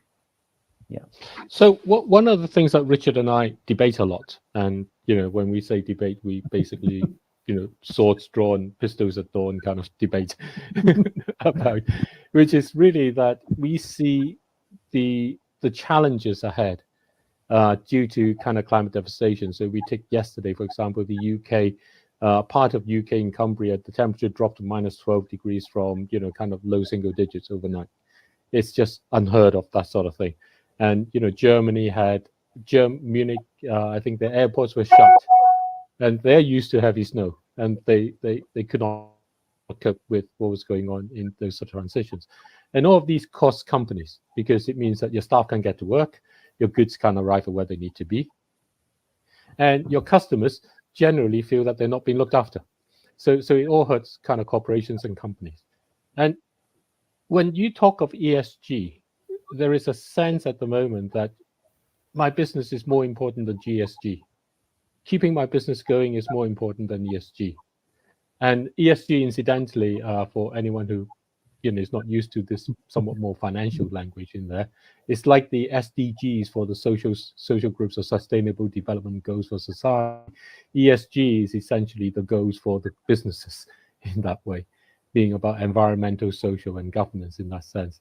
So how do they express that within your circles? Are they Richard would be saying, sort this, I'm going to hunker down, the best, my best play is don't get involved, because then I'll get sued if I get something wrong. Well, we've tried to actually put together various panels and discussions on how to navigate between both pro and anti ESG regulations, and you can find those on our website. But I think at the end of the day, the way that many of our members see ESG is just additional tools. It's basically factors to consider in ways to evaluate and hopefully reduce risk, and then also ways to potentially seek opportunities to increase return. And again, when we're talking about these factors, we're not talking about it only in that we have to do this because it is somehow, quote unquote, a good thing to do. Hopefully it is a good thing to do, but we're also trying to tie it to how it is going to help the corporation and its stakeholders and shareholders more generally. So one of the things that we have on our website, which I'll give a plug for, it's www.finpublica.org, is we include all sorts of different resources for people to try to get up to speed on these issues really quickly without having to read a 70-page paper on the difference between the ISSB and the GRI. But one of the things that we've included are a whole bunch of studies that try to tie environmental, social, and governance factors to financial performance. Because again, especially for folks within the financial services industry who have to basically have fiduciary duties and have to focus on their shareholders and stakeholders and the like, we want to be able to show why focusing on these issues is actually good for the corporation. Yeah, that makes perfect sense in my world. And I think something I often find when we're talking about these issues is I've spent my whole career in the financial industry. I haven't got the broad base that you have in your background, and you tend, because you get almost, for a better word, indoctrinated into that kind of thinking. And if you, like me, have managed risk your whole life, you always tend to revert to a risk perspective. Everything that I see and hear and think of outside the work is also a risk perspective. I drive my car, I think about those risks. I'm not going to go and take over someone on the blind corner. But when you come from that way of seeing the world, and then you meet people who haven't got that background, for me, often it feels like there is disconnect, that people don't think in terms, unless you prod them and then discuss with them, and then it turns out, yes, they are also thinking in terms of risk. but they don't immediately see it because they have a different conditioning of the environment they have been brought up and they're working in. Is that something you encounter when you come from sort of the financial side, where I would imagine that explicit understanding of risks is more defined than it perhaps is in other industries? I think that is true, because that is how analysts, whether you're at a bank or a hedge fund or a private equity, they basically take a look at the investments and take a look at the opportunities, and evaluating the risks is extremely important. So I think these are people who are going to be inclined to say, well, okay, climate change isn't just a generic bad, but how is it going to, the change in weather, how is it going to affect the supply chains? How is it going to affect the hurricanes that are happening in Florida, and what is that going to mean for insurance? There are all of these risks that are tangible that need to be taken into consideration. So ESG in that way is just another kind of tool to be considering those.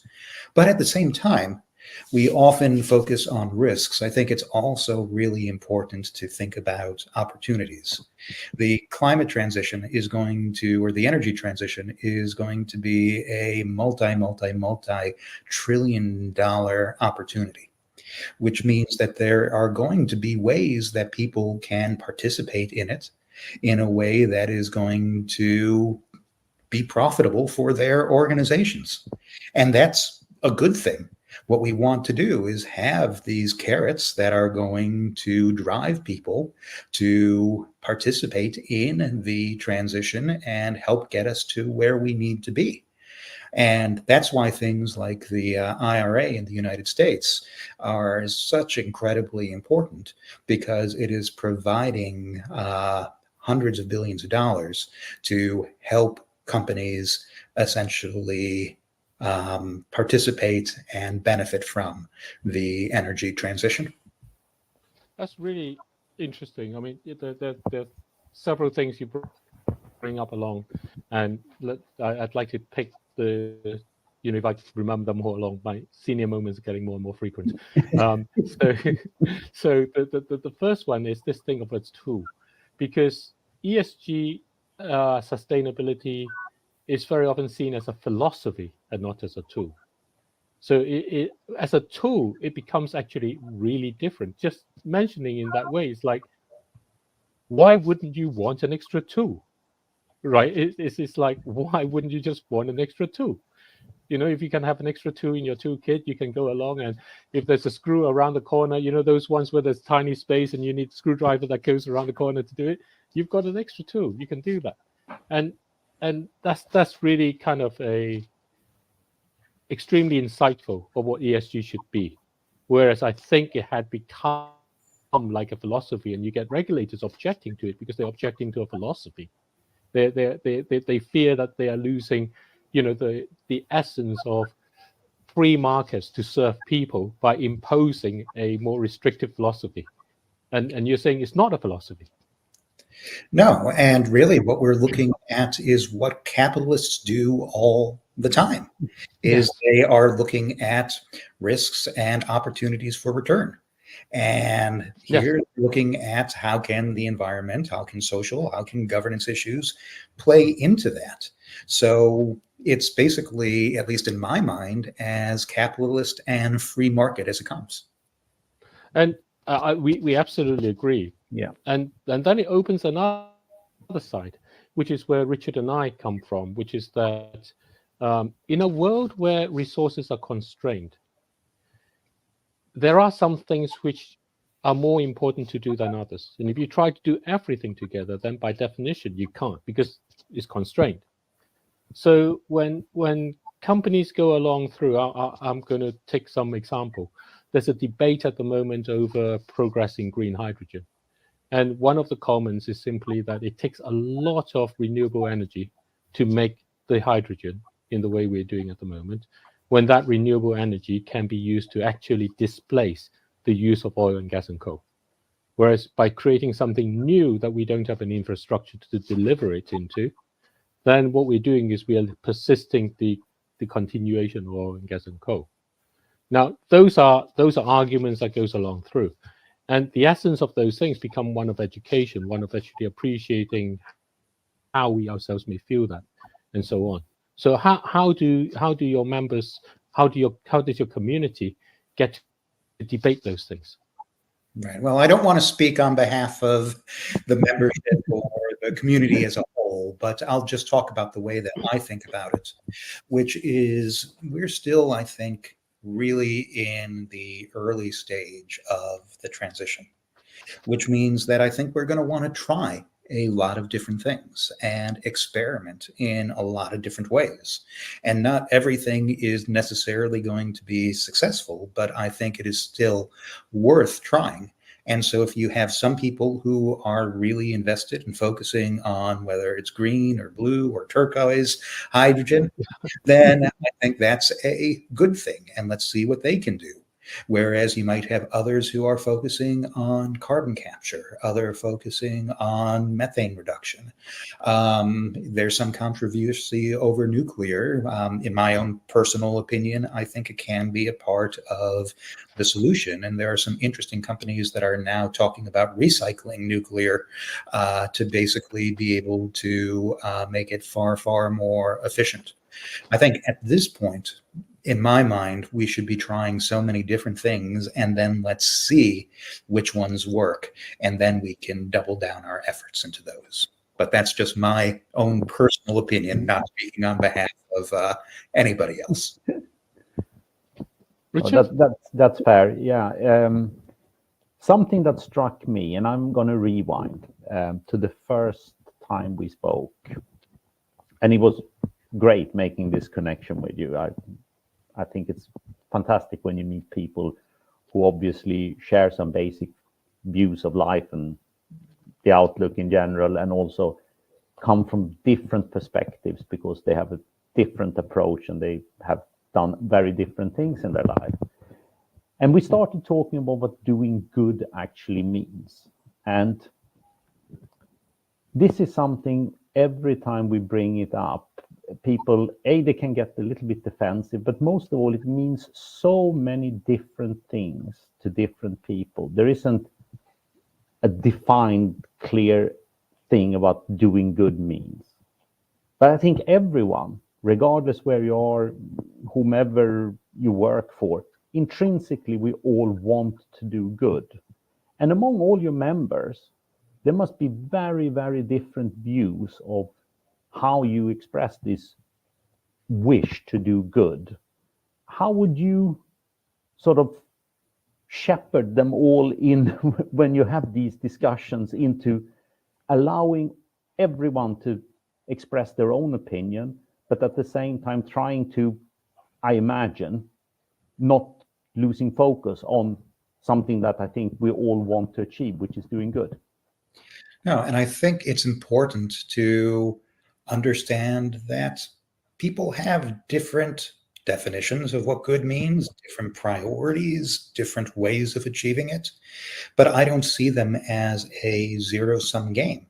Just because, Richard, you are focusing on one issue doesn't mean that I can't also help David try to focus on something that is important to him. And what we're actually trying to do is rely upon the diversity of different viewpoints of our members and different priorities and beliefs in order to sort of move the ball forward in a bunch of different directions. And because at the end of the day, I think there are many things that we want to be focusing on. You may have some people who are really focusing on reducing greenhouse gas, and let's help them do that. But there might be other people whose priorities are how do you address economic disparities and economic justice issues that have been present in society for hundreds of years. And let's also help those people work on those issues as well. So I think it's important to be able to see the good in what everybody's doing and try to encourage and grow it. And just because somebody might be growing tomatoes and somebody might be growing cucumbers and somebody might be growing potatoes doesn't mean that's a bad thing. In fact, the diversity of those vegetables or fruits basically contributes to basically a much better life for all of us. So what you're saying, if I get what where it takes me to in listening to it, is that it's being together that's the most important part. Is that we can come together, find our paths in our way, but knowing that we're not doing that on our own, and our various experiences and our various wisdom and kind of mistakes are there to guide everybody along. We don't need to be defensive about our own journey. We don't need to feel we are an imposter in our own skin. We can simply be who we are in that way. But it's a community, and it's a community with an aim, and the aim is really a richer world and a better future. And that ultimately means that there are certain clear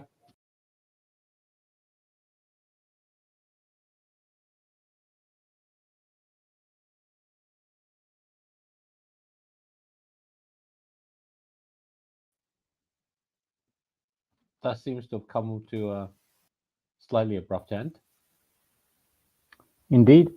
Not sure what happened with it, because that's not how we ended the video, but No. that's how we will end it for tonight. And it's also about 15 minutes prematurely, given the expected runtime. So something clearly happened, but we can rectify that. And I'd also think that we would like to show his final arguments for why this is a very good thing and how he defines it as making the world better. What do you think here, David? Are we not focusing enough, like Adam says, on people? We don't focus on people. We absolutely don't focus on people. I mean, this is the discussion from the earlier conversation with the younger generation in that way, right? And today, in where we are, if you look at COP,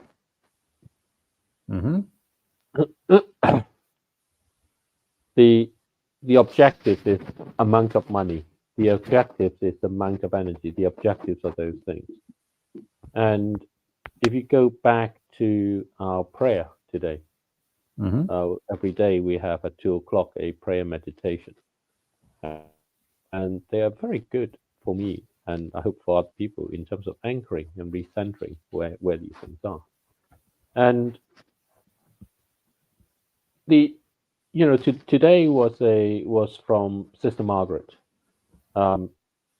and she took us down this path of saying, we all have our role, our individual roles, but our roles is not to necessarily solve the whole problem. And this goes to the conversation that was early previously.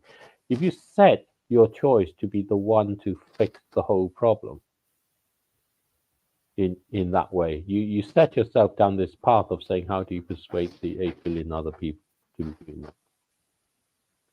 And when you do that, you end up going down a path where, as many people have said in yesterday and previous days, about, are you doing it at home yourself, or are you just doing it so that the other person is forced into doing it? And we see that so much. You have all the chatter that normally comes along with private jets flying into Dubai and all the rest, and of course there are reasons for it and so on. But the choice is always there, that maybe you shouldn't. Maybe you all should just share a flight or something like that. And these sort of situations come along, and by focusing on the individual, what he's actually saying is very much in line with the other conversations we've had.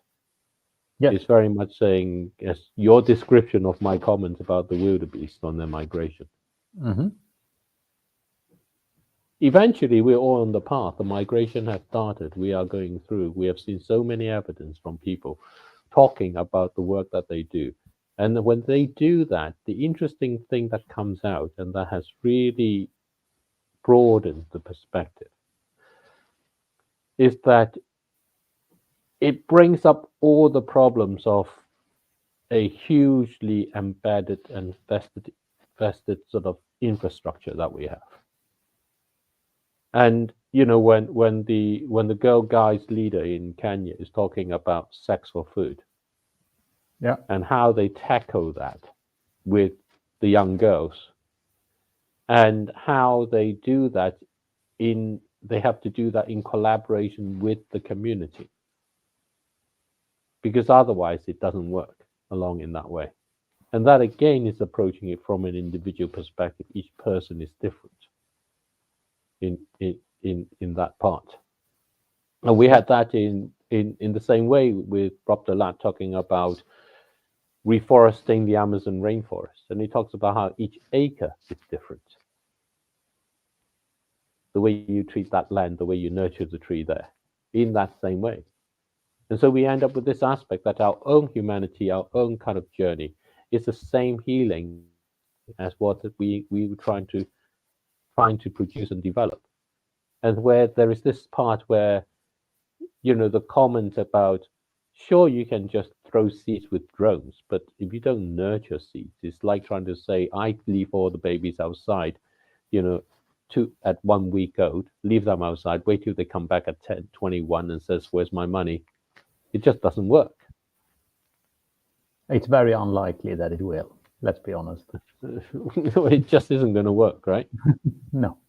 And that's the thing between this attitude of scale. Everybody talks about capacity, we talk about scale, but in doing that, they're missing out that an individual is not about capacity. If you're going to reach the individual, and that's what's so amazing about what Finpublica does, and that's what's so amazing about what, you know, Adam Wasserman's doing in that way. Yeah. He's reaching out through the individual. And we had that again with Barbara Castro earlier today in the conversation. There she is in Las Vegas as part of the Rotary there, and they're planting trees, each tree for the name of the president of a Rotary. And they plant it in the schools, you know, so that the children know this is what the Rotary did for you. And in that way, she's not trying to do the 10 billion trees. It's more modest, but in some ways, it's much more transformative.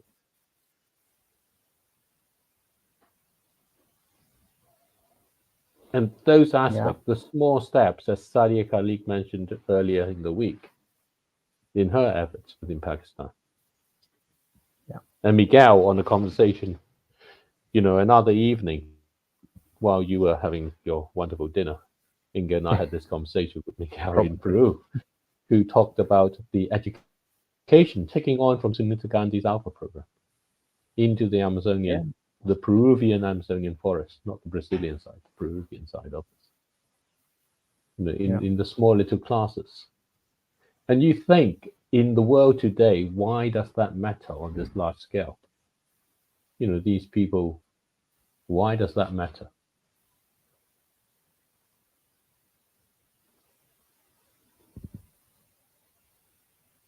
Yeah. Profound questions on a Wednesday night, but the ones that but it goes back right about. Yeah, but it goes right back down to what Andrea Mason was saying last night. You know, what is it that really matters to you?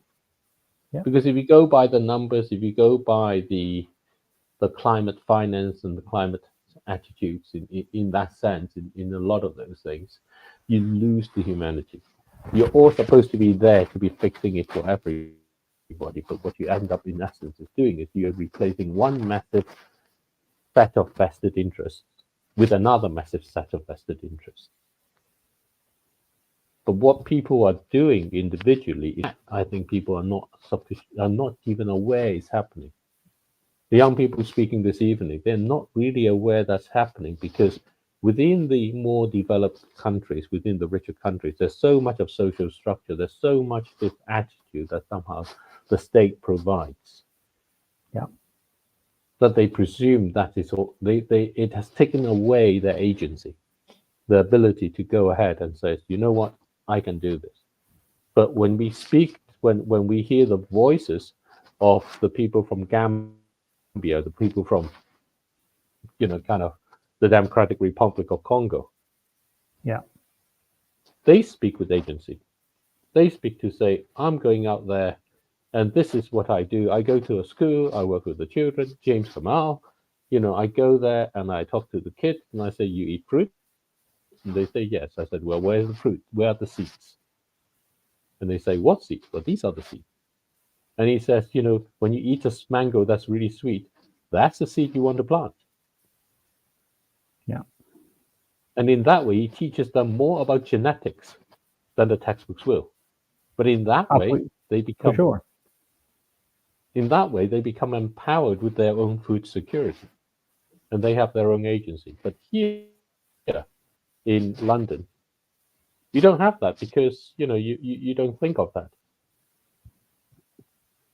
So how do the younger generation, but actually all of us, irrespective of age, in the developed, rich world, how do you recapture that agency?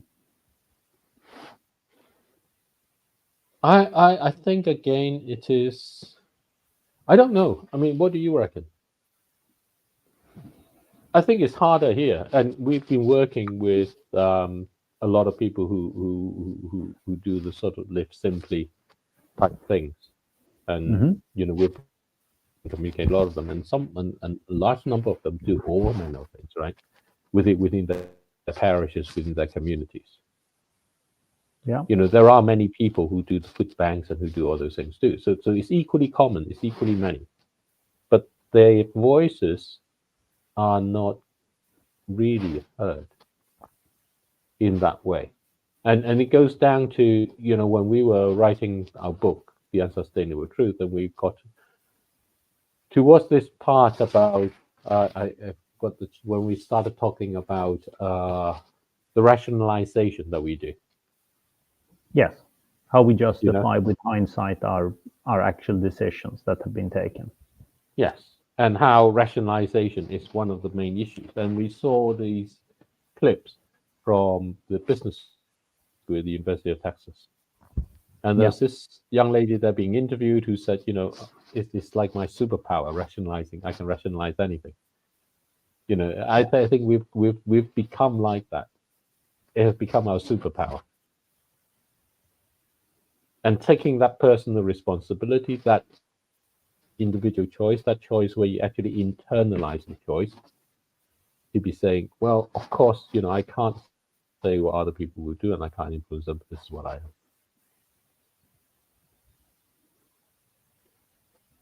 am. And that part, but that again goes down to what we talk about, the unsustainable truth. The part that gives hope, the part that Tim Smith said, holds out the hand of hope. It's because in recognizing these choices, in recognizing it is our individual choice, in recognizing that we need to experiment to find our own path, to figure out whether this is the right thing, which is the fantastic thing about what Adam Fassman is doing with Finpublica. Yes. He hits the nail on the head. Yeah. And I mean, obviously he's, you can tell he's a former defense attorney. He's very well spoken. He's very well. You'd like him to be a lawyer, wouldn't you? Yeah. Oh, you like him to be a lawyer. First time I get accused, I'm gonna hire him. That's for sure. But at the same time, when he's articulating this lack of focus on people, or how we have overlooked the people in the process in favor of these non-entities, to make sure that they join various setups and organizations. I'm somewhat puzzled how we can, for so long, have neglected that obvious fact that it's actually people who make decisions. It's actually people who influence others. It's actually people who ultimately populate the planet. Well, again, back into what we were talking about in the unsustainable truth. It's not the corporations, it's the owners. Yeah. The governance is not the board of governors, it's the individuals. Yeah.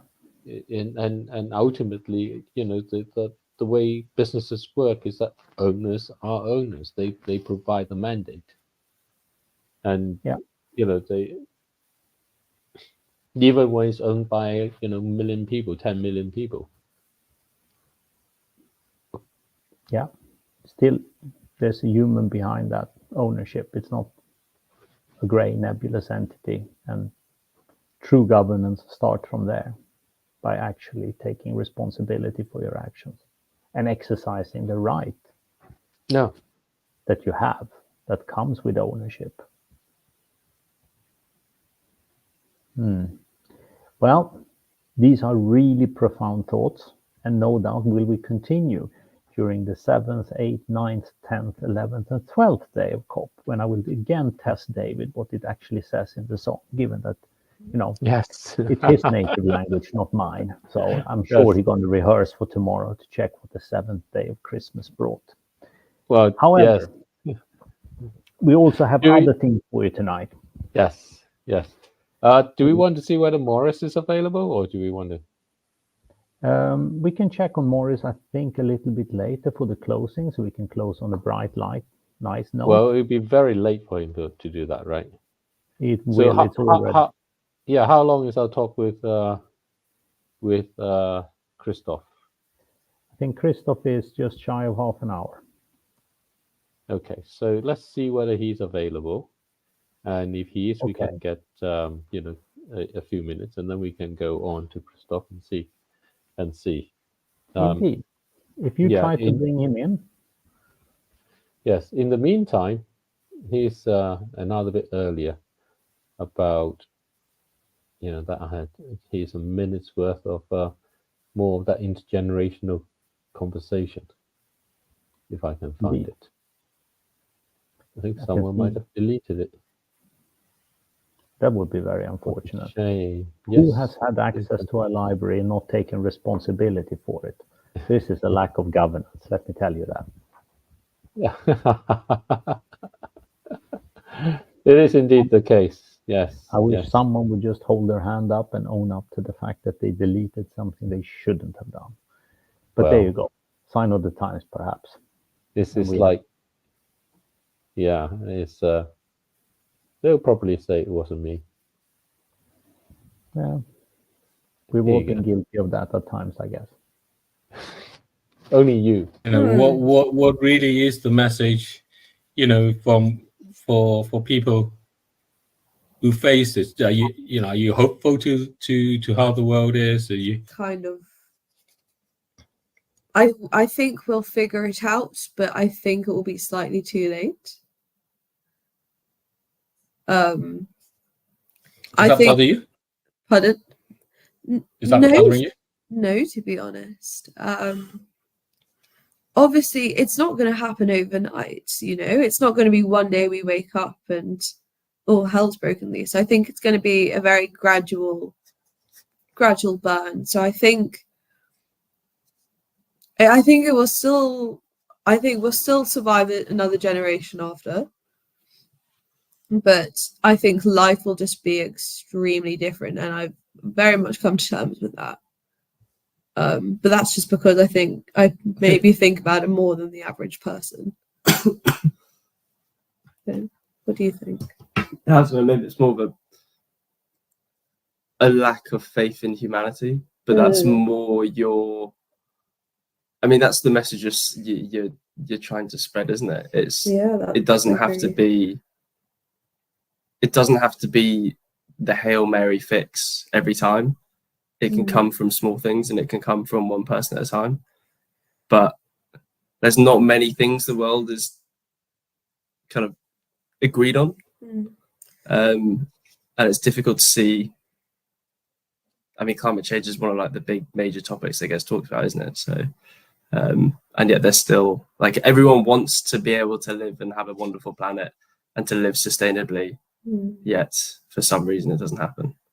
I think that's probably why I've kind of in my head I'm like, oh, it might not work out. Is we are saying the lack of faith in humanity, because obviously even if 50% completely commit, 60, 70, 80%, there's still the people that like climate change doesn't exist, and think about the whole pandemic. Like, we did relatively well as a whole planet, but there were still people who had COVID that didn't care about going out without a mask on, you know? There's still people that wouldn't sanitize their hands or care about spreading it. Yeah. So we did incredible as a planet, but there was still just that. I think it's really weird. I think I guess it doesn't have to be perfect though, even if 80%'s doing it. I feel like there's a consensus of it. It's just confusing.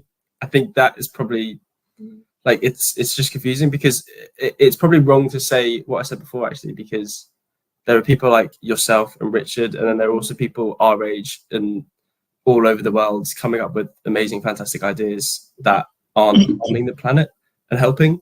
But then you have the opposite side of it where it's you get people who don't think it exists or don't want to be part of certain things. I don't know. Yeah, I think that's that's probably us not thinking in the best mindset. That's the all or nothing mindset. Like even if people are doing something, it's better than nothing. Even if it's still a bit more of a majority and there's still its percentage, it's still making a difference. So I think it will be prolonged a lot. Like we will make a difference in fighting back. Like we'll put up a really good fight. Yeah, I do think I don't know, I think the message that you have that comes across, and you get it just from watching, like I've been watching it, but I have service in between going on the train and stuff because you're always streaming all the time, which is brilliant. So it always works. But I think yeah, I don't know, it's just really positive. I think it's a bit different. And I think that's what is lost a lot in today, slightly. I don't know. I think it's a bit negative to think that they too. Yeah, sorry to interrupt. It's kind of putting the joy and peace into the change, as it is kind of a big scary subject. But the way you're proposing it is in a comforting way, to be honest. Yeah. I just feel like there's never going to be necessarily. Yeah. There's not a clear path to like, oh, I could do this and then this and then this and then everything will be fixed. Although there are steps like not buying a banana splitter. Like there are exactly. There are steps that you could do. It's just. I have thought of the use. Like somebody who's just had surgery or a disabled person. But I know it's again you have to peel it. Knife or mush it. Or you just eat it, don't you? Yeah, eat it the really good way. Yeah. No, there is no use at all.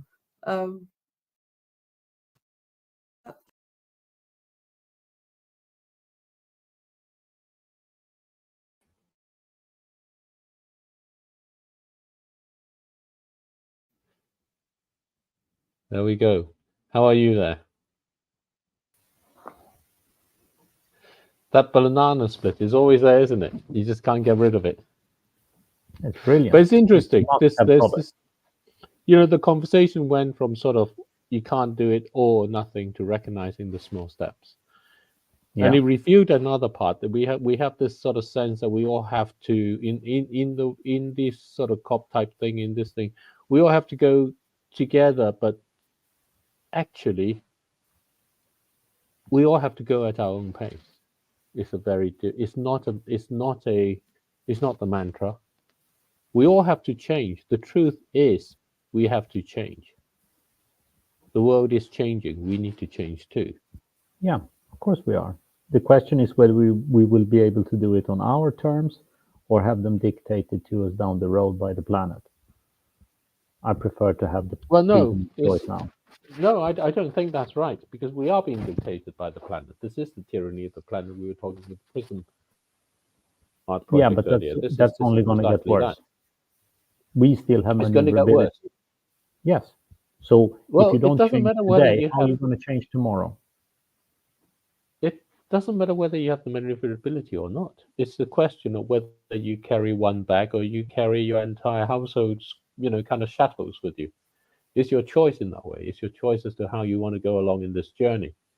And it's a choice of recognizing that actually the resources are what you have around you, but waiting around for how you think resources need to be available for you is not necessarily going to help. Because what that does is it makes you dependent on conditions that you have no control over. So it takes away your agency again. It makes you feel that the money has to be there before you can do anything. It makes you feel that the panels have to be there. But anyway, we have a guest who's having a birthday today, and he's a musician. We've seen him, interviewed him before. His name is Halisi Monray. Let's welcome him. Hello. Hi. Hi. You Morris or you Halisi Monray at the moment? It's your birthday. Happy birthday. So just At the moment, wish you a happy birthday. Yes. At the moment, I'm Morris. So let's I've give been- you a happy birthday. So happy birthday to you. Happy birthday to you. Happy birthday, dear Morris. Happy birthday to you. And Richard, So how many- enjoy. No, no voice, even at the best of times, and today even less than a voice, unfortunately, as it's giving up on me. So how many are they today? How many years of birth have you had or date? I'm 24. I'm turning 24. Really? Wow. Gosh, I that's remember not- that time. It was great period. God, Yeah. life was good. 24. So what's the I'm- best moment of your 24 years? My best moments of 24 years, I think, was when I released the album last year. Ah, yes. Mhm. Yes. That Yeah. that to me has always been a highlight this whole year. Yes. And of course, that was when I joined Rethinking Choices. Yeah. Yes. That's when David Ko reached out on my website, and then we linked up on WhatsApp. Yes. It's been a journey. It has been So on a journey, hasn't it? Pardon? It has been a journey. Yeah, it has been a journey. So I'm just thankful that you guys have made my 24th or my 23rd year like amazing. But it has been a tough year for you too. It has been a tough year for everybody. It's been a tough year for you. Yeah, it has been like a year that I have had to be a support system. Yep. In moments of crisis. It has, even when I felt like I was not enough, I was not well prepared. I just had to be there, and I thank God that David has not shied away from sending well-wishing messages.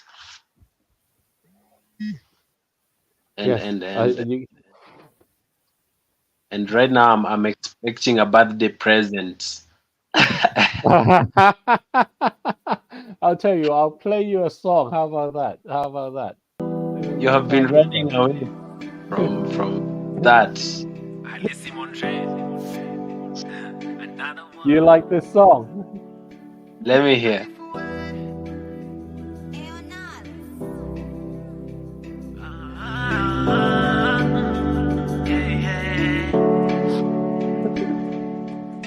She says she'll never come home.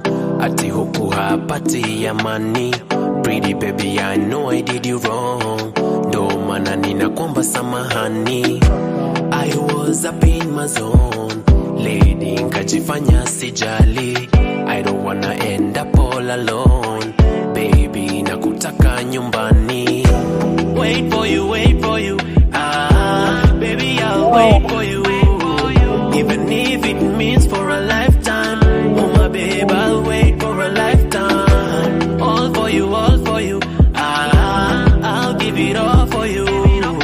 Even if it means one last time. Oh my babe, I'll give you one more time. Ninaendana nawe, and I don't know what to do without you. Tumetoka mbali, I say, na bado safari nusu. Yule akupenda, yeah, ni yule who wants to follow you. So wacha nikufuate we, kapingu nawe mahabusu. Ninaendana nawe, and I don't know what to do without you.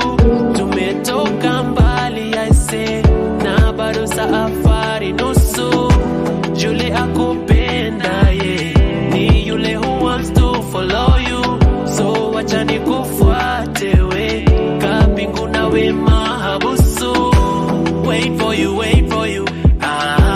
baby I'll wait for you, even if it means for a lifetime. Oh my babe, I'll wait for a lifetime. All for you, I'll give it all for you, even if it means one last time. Oh my babe, I'll give you one more time.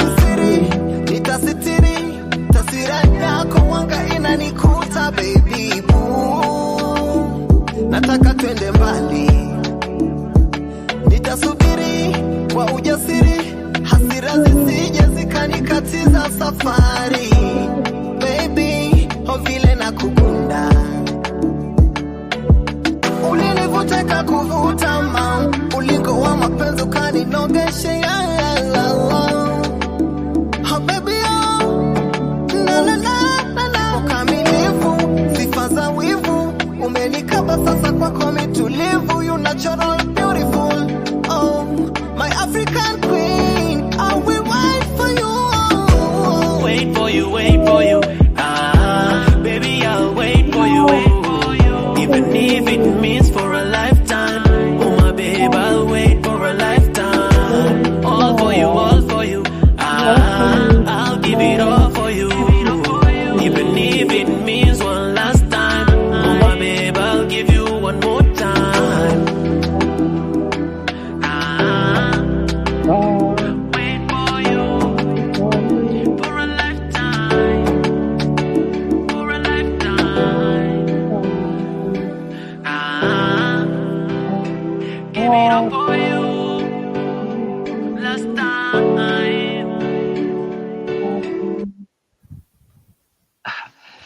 There you go. Thank you. That's a very special song to me. Yes. You want to? Yeah.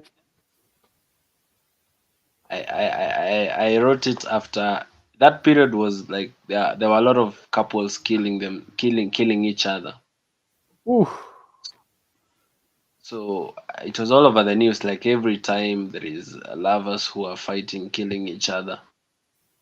So I was writing a song like, instead of hurting your other person, just leave and tell them you'll wait for them. Yes. Yeah. And even if the time is not right, you can still, even if things are not right, you can still like give them a chance one more time. But you don't have to hurt or kill anyone because of love. Well, that's a great thing to end on, I think. Yeah. So we need to move on, so we'll get you back another evening. But thank you very much, and happy birthday. And happy birthday indeed. And it's going to start looking up from now. That's the present. It's going to start looking up from now. I need a shoe. It's only 2,500. So thank you. So Richard, off we go. That was Morris live from Kenya.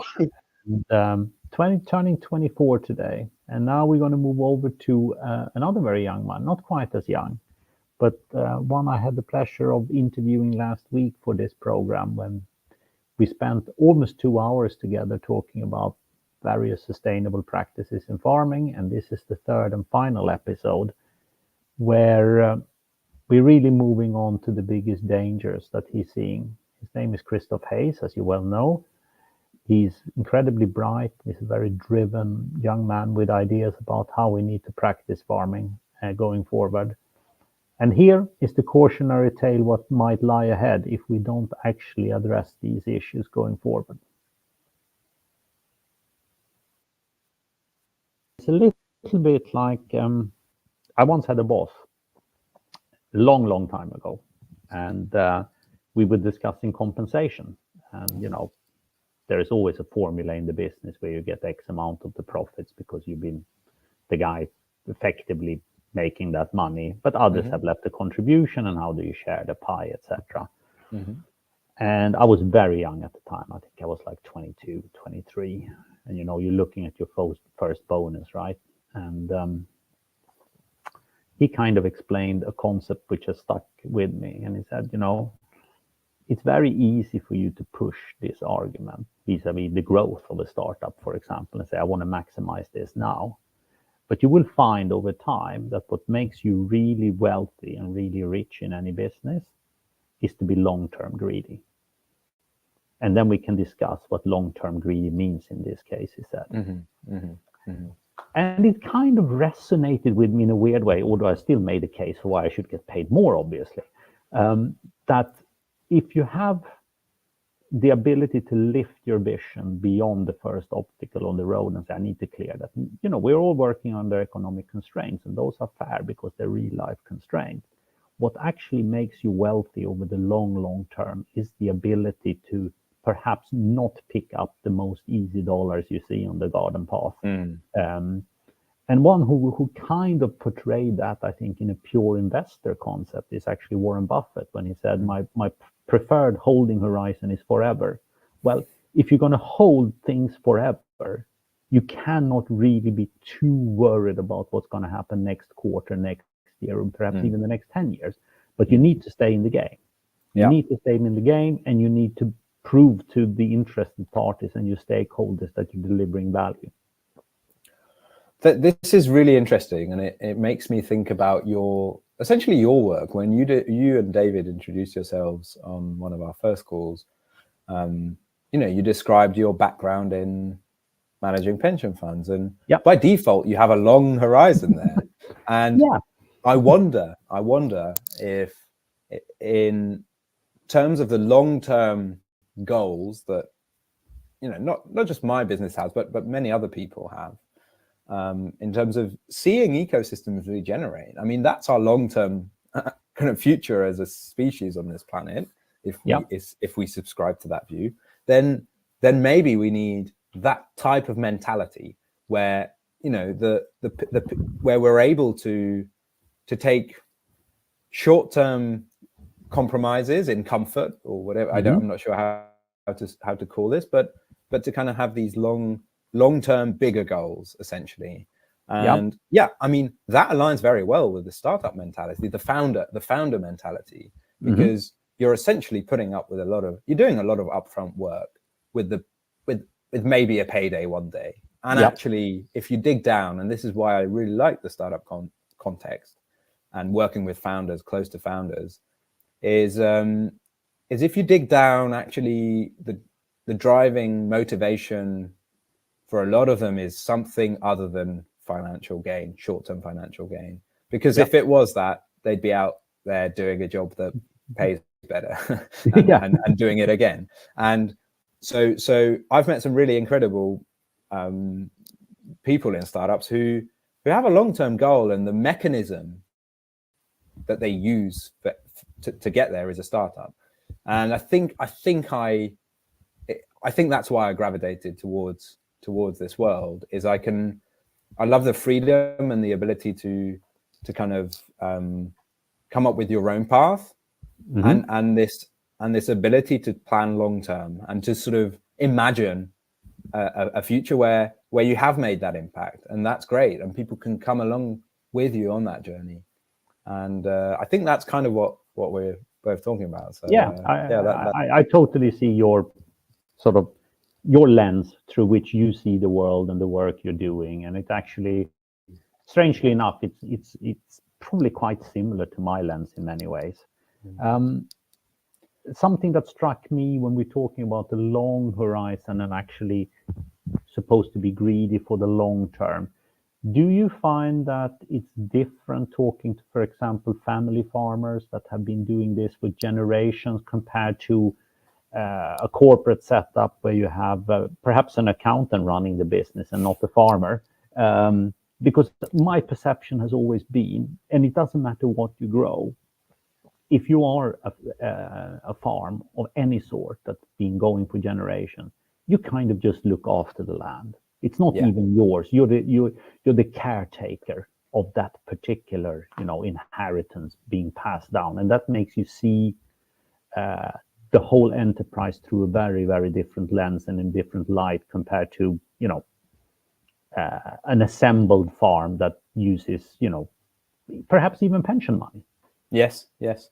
This is, I mean, Richard, describing yourself as not a farmer, but being able to place your finger on this concept, it makes you an ally, and I'm sure it would be appreciated. Yeah, I mean, look, you've really hit the nail on the head with the multi-generational thinking, or not sure what the right word is, but kind of beyond just your short-term kind of objectives. And one example that springs to mind here is another farming business who have been really great to us as early kind of, they're just fans, they encourage us, and they are quite close to where we are here in London. They're down in Kent, and so it's kind of the backyard like R&D facility, and they just have an open farm gate type policy, and we go down, and Doug Wanstall, the farmer there, they're called Regeneration Earth. So Doug and Richard run a regenerative farming business, and also a kind of consultancy where they help other businesses through the advice that, through the learning that they've done. But Doug says he's the family farmer there, and his family have been there for multiple generations. I think they have a barn building that's like 400 years old or something. Okay. I mean, incredible. And he goes in there, he hosts people, he welcomes people onto the farm, and he says, I am just one in this generation, in this family. I'm one generation, and the responsibility on my shoulders is not to, the responsibility is to keep it going, is to make sure that this farm building this barn is still here in another 300 years time. And his journey was, and maybe you ought to interview him, but he sort of saw that the industrial, so something was broken, that he wasn't, if he carried on doing what he was doing, it wouldn't allow him to do that for 300 years. And so that was his starting journey on kind of engaging with regenerative principles. So that's a really good concept, and I think it can translate into, not that I have extensive experience with boardrooms, but I think there's sort of thinking now, or like there's sort of ideas, I think, in business based on the books that I read, that if you've come up with a business or a project that is commercial, and you really want that to be long term, you have to bake into its culture, its operation, these mechanisms that will allow it to proceed beyond just you, and not just in terms of scaling a team in the here and now, but kind of the future impact, kind of safeguard the future impact that you're going to have as well. And I think that would be really good to explore. I wonder if we're going to have MBAs in regenerative business, right? I would love that. I'm sure we will have. Because the area is so vast, and I think people are just starting to realize, and actually questioning more than realize, that some of the concepts we've taken for granted for certainly decades, perhaps not even close to a century in the business world, might not be totally ideal.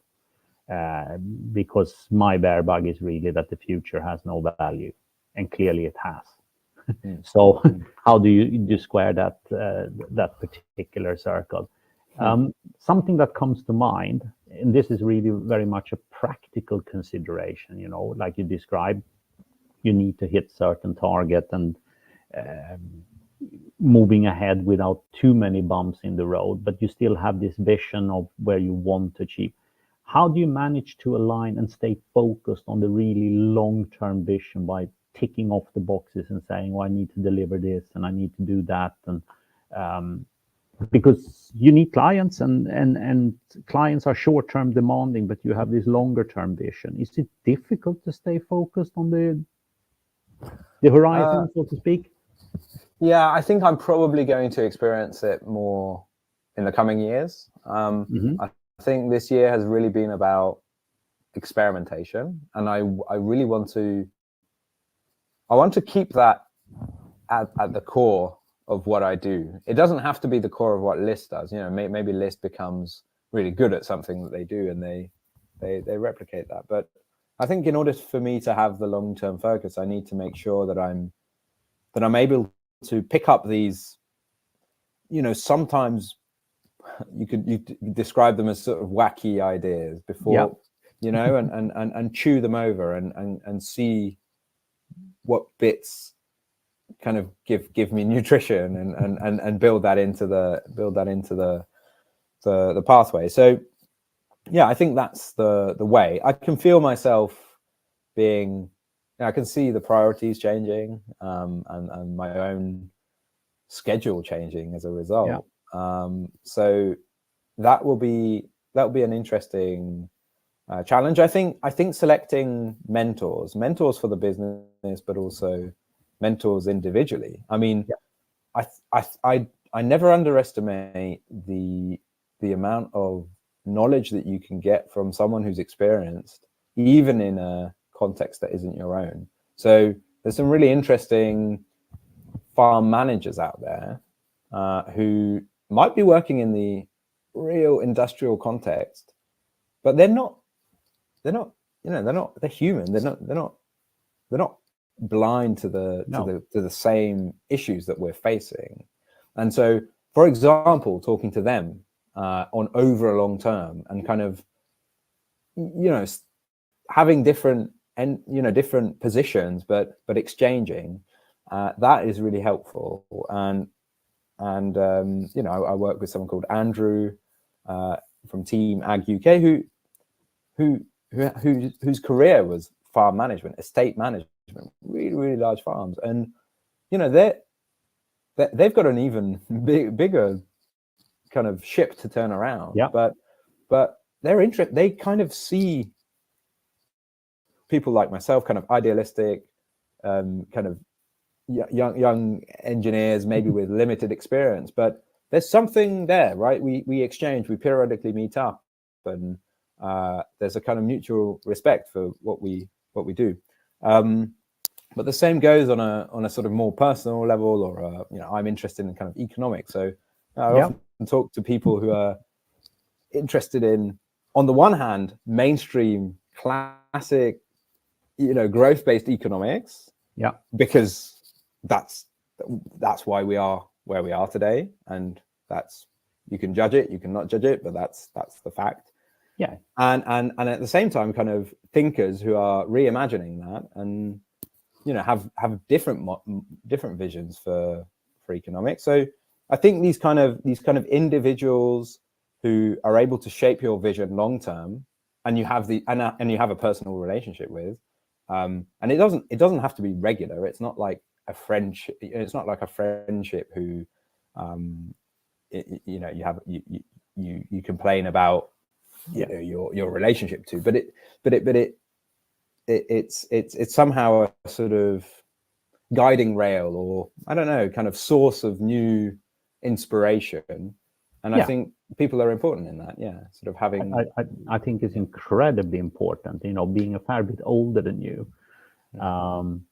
I could definitely say that it's been incredibly beneficial to my professional journey to have people. I might not even speak to them more than once a year, but when you speak to them, you know they will, for a better word, advise you or have a very frank and open discussion, because there will never be a hidden agenda that you need to consider, you know, their position, etc. And they're actually not that easy to find. And I think I've been very, very lucky. And I know friends of mine who have not really had those kind of relationships, for a better word. And wisdom is, you know, a very, very precious commodity if we want to label it wisdom, but there is some form of accumulated knowledge and learning who gets passed on because of your experiences, your education, but also your personality. Yes. And how you get shaped by a combination of all those. Yes. So I know we've taken a lot of your time here. You're a super busy guy and all the rest of it, but I could spend so much more time with you. But I'm probably going to go towards rounding up in some form here.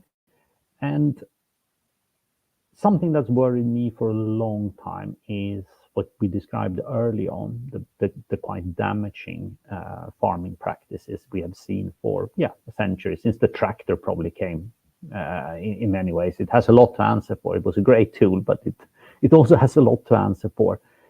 Out of all these things we read about, we see on news, we're talking about, rapidly declining insect population, particularly bees are of a major concern that seem to be so susceptible to certain pesticides.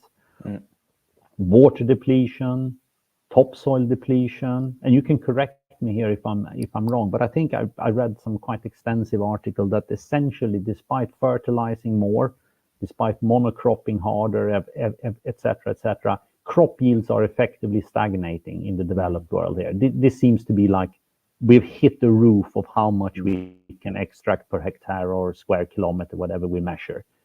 Out of all these things that I see, and I can sense that you share them, which one worries you the most?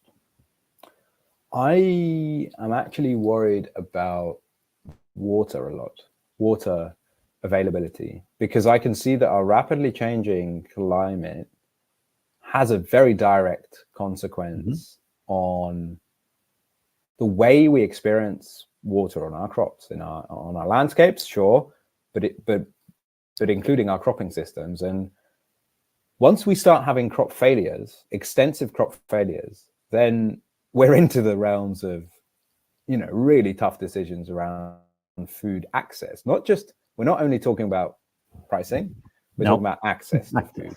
And that's a kind of paradigm that I don't think my generation or even the generation before can truly understand. And that scares me. Me. And I think the reason I'm doing what I'm doing is I believe that there are solutions to this. And we had a workshop on farm a couple of weeks ago with a guy called Niels Corfield, whose motto is the kind of climate resilient farm. And the sole purpose is to kind of look at soil and make sure that you turn it into a medium that is able to store water in extreme weather conditions. So when you've got a lot of water coming, make sure you store it for when you have really dry periods, which are coming, and you'll need water from somewhere. And the benefits, again, are multiple. Better crop yields, but also things like less flooding, real economic, if you're an insurance company, you might want to, pay attention, because by protecting soil, by funding regenerative agriculture, you might get outcome. You might have a lower, number of claimants on flooded housing. So there's some really interesting links there, but that's what I feel is really around the corner, and I think we should be quite aware of. It's simple. Water is so simple. I feel much less like a geek now, because now there's someone else who shares my kind of keeping me up at night fears. And I'm a fair bit older than you. My generation, at least growing up in Sweden, there was not a consideration ever that there wouldn't be food around. If you speak to my mom, who is now in her mid-80s, and she was born before the Second World War, Sweden wasn't in the war, but you had basically blockades. There wasn't a lot of food coming in, so Sweden had to become quite self-sufficient. She would always say that there was food to eat, but it was always the same food, which probably meant potatoes, I'm guessing. So there was no sense of real food scarcity, just less ability to choose because you kind of ate what you were given. But when I used to speak to my dad, who's no longer with us, and he was a bit older than my mom, he would have been mid-90s now, growing up in Italy, in pre-World War II Italy through 1930s, apart from the whole political system that reigned at the time, he would always tell me that he considered himself very, very lucky when he said, we never ever went hungry. And that was a real consideration in the 1930s. And we're talking less than 100 years ago. Exactly. But you probably need to get to that generation in our part of the world to have experienced what food scarcity really means. Yes. And if we shock the system, and I like looking at geeky variables of how much food supply do we have in case something really adverse happens, whether it's storms, tornado hitting, and you start disrupting, because what the last couple of years have shown with, for me, increased clarity is how incredibly leveraged our world has become on everything actually functioning like it's supposed to do. Yes. Very little margin for. There are no buffers. Yeah. There are no buffers. Like, ship doesn't get through Suez. You don't have a line of clothing. You don't have those spare parts in the industry because the ship is waiting to go through Suez. You have the same thing with the Panama Canal now. Stuff is not getting through, and then you need to start flying it in, and it becomes a lot more costly. Food, for a better word, we have taken it totally and utterly for granted that it's not only going to be available, but that exactly what I want should be available. I want to eat avocados year round. I want to eat grapes year round. Whatever I go to the shelf and find, I want to eat it all year round. Do you think that that particular notion of us always being able to have whatever we want at the fingertip is changing? Yes. Well, I wonder if yes, this is a really complex and somewhat scary picture that you paint, Richard. But I know you're doing it for the right reason. You're sort of asking people to start thinking about these things, and I'm sensitive to it because in a way my father probably does what he does in food for the same reasons. He doesn't come from a farming background, but he's passionate about it and passionate about the impact that it can have. And so I'm somewhat sensitive to these arguments. I think what we have as responsibility as consumers, particularly in the wealthy parts of the world, is to start looking at our dollar spend and the impact that has, and what type of impact are we funding, negative or positive? What type of change in the world are we funding through our pension contributions, but also through our day-to-day spend, like the food shop? And absolutely. I'm not a saint. I mean, I go to the supermarket and I'll buy the items that are on offer because I'm living in London and rent's expensive and my gas bills are through the roof, right?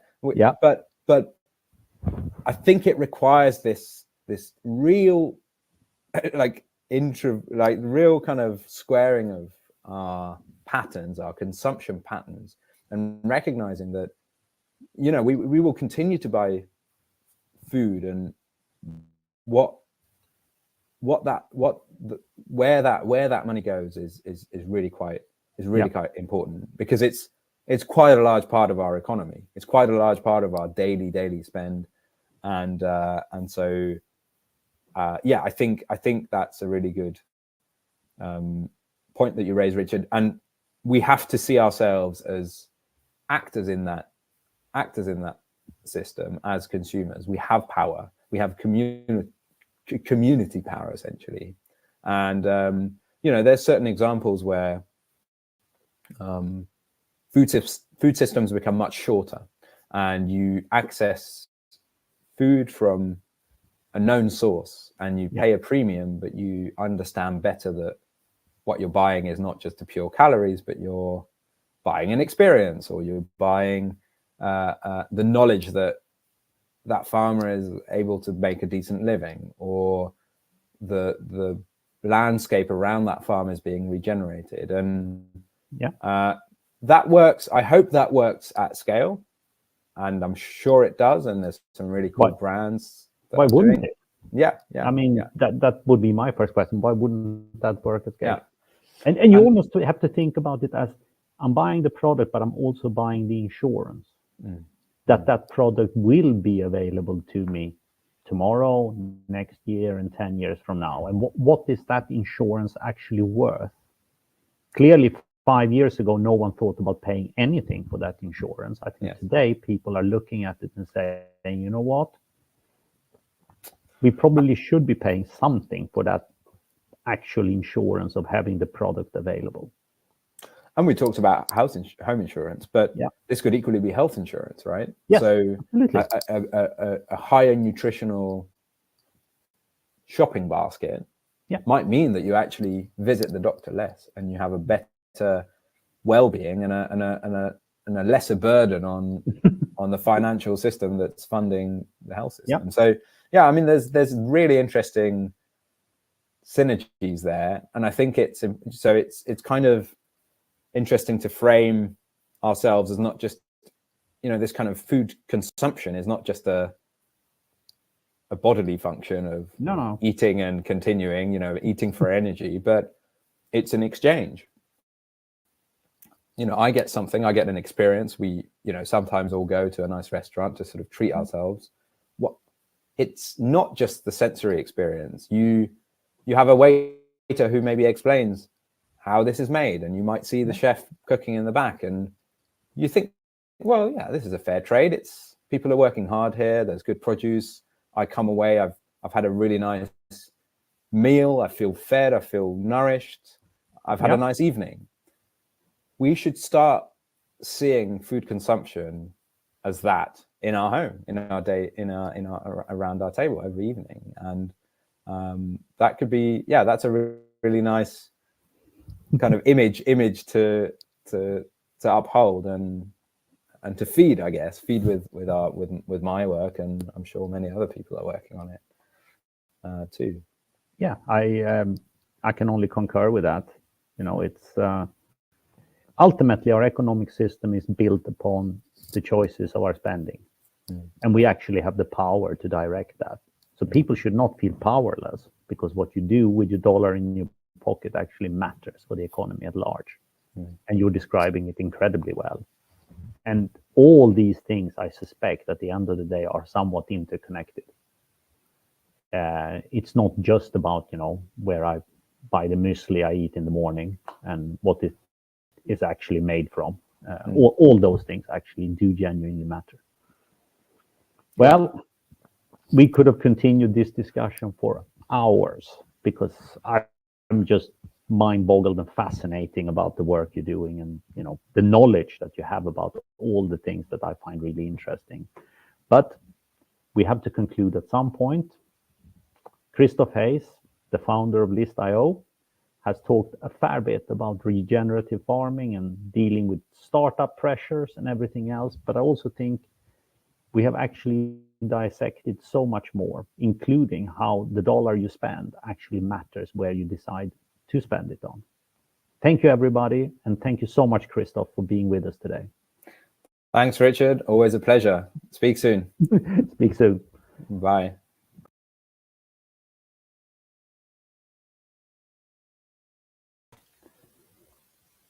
Do you remember that picture? I remember that picture, not fondly, but I remember it very, very well. Would you like to explain it? It's why we're here. Yeah. Well, it's the thing that triggered us to this path, right? Yeah, it was certainly one of the guilty parties. And this is a picture from the IPCC number 6 report that was out 2 years ago. And it highlights with color coding, for those of you who are not colorblind, to green and brown scale, what will happen as the global temperature warms towards 3 degrees. And the areas that go brown are the ones where we are losing soil moisture, and the areas that are green are the ones retaining soil moisture, which is absolutely essential for growing our food going forward.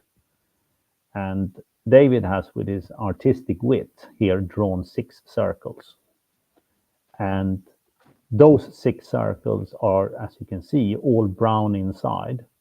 But those 6 circles are also 6 of the 7 major food producing areas in the world. So with the globe warming to that level means our ability to grow food and feed the global population will more or less collapse because of the loss of water in our ground. The only area that remains green, that is not circled, is actually Eastern Poland, Belarus, Ukraine, Southern Russia. And that remains green. And that's a scary picture because we all know what's going on there. So we've come to a close, and just to bring it all back into a lighter mood or a better mood is the fact that people like Christoph are working hard in order to guide us forward, and they're doing it because that is what they feel is the important thing for them. Indeed. So thank you very much. It's been a pleasure to have you with us, and thank you for Morris for having been here and sharing us his song. And we hope you enjoyed our comedy. We hope you enjoyed Adam Wasserman and the insight he gives. And we hope you have enjoyed the whole program today, including the artwork with Prism and all the people who have been able to feature with us. It's for you, the antidote to COP28. And remember, redirect your spending to those you think are making the world better. Thank you. See you all tomorrow. Good night.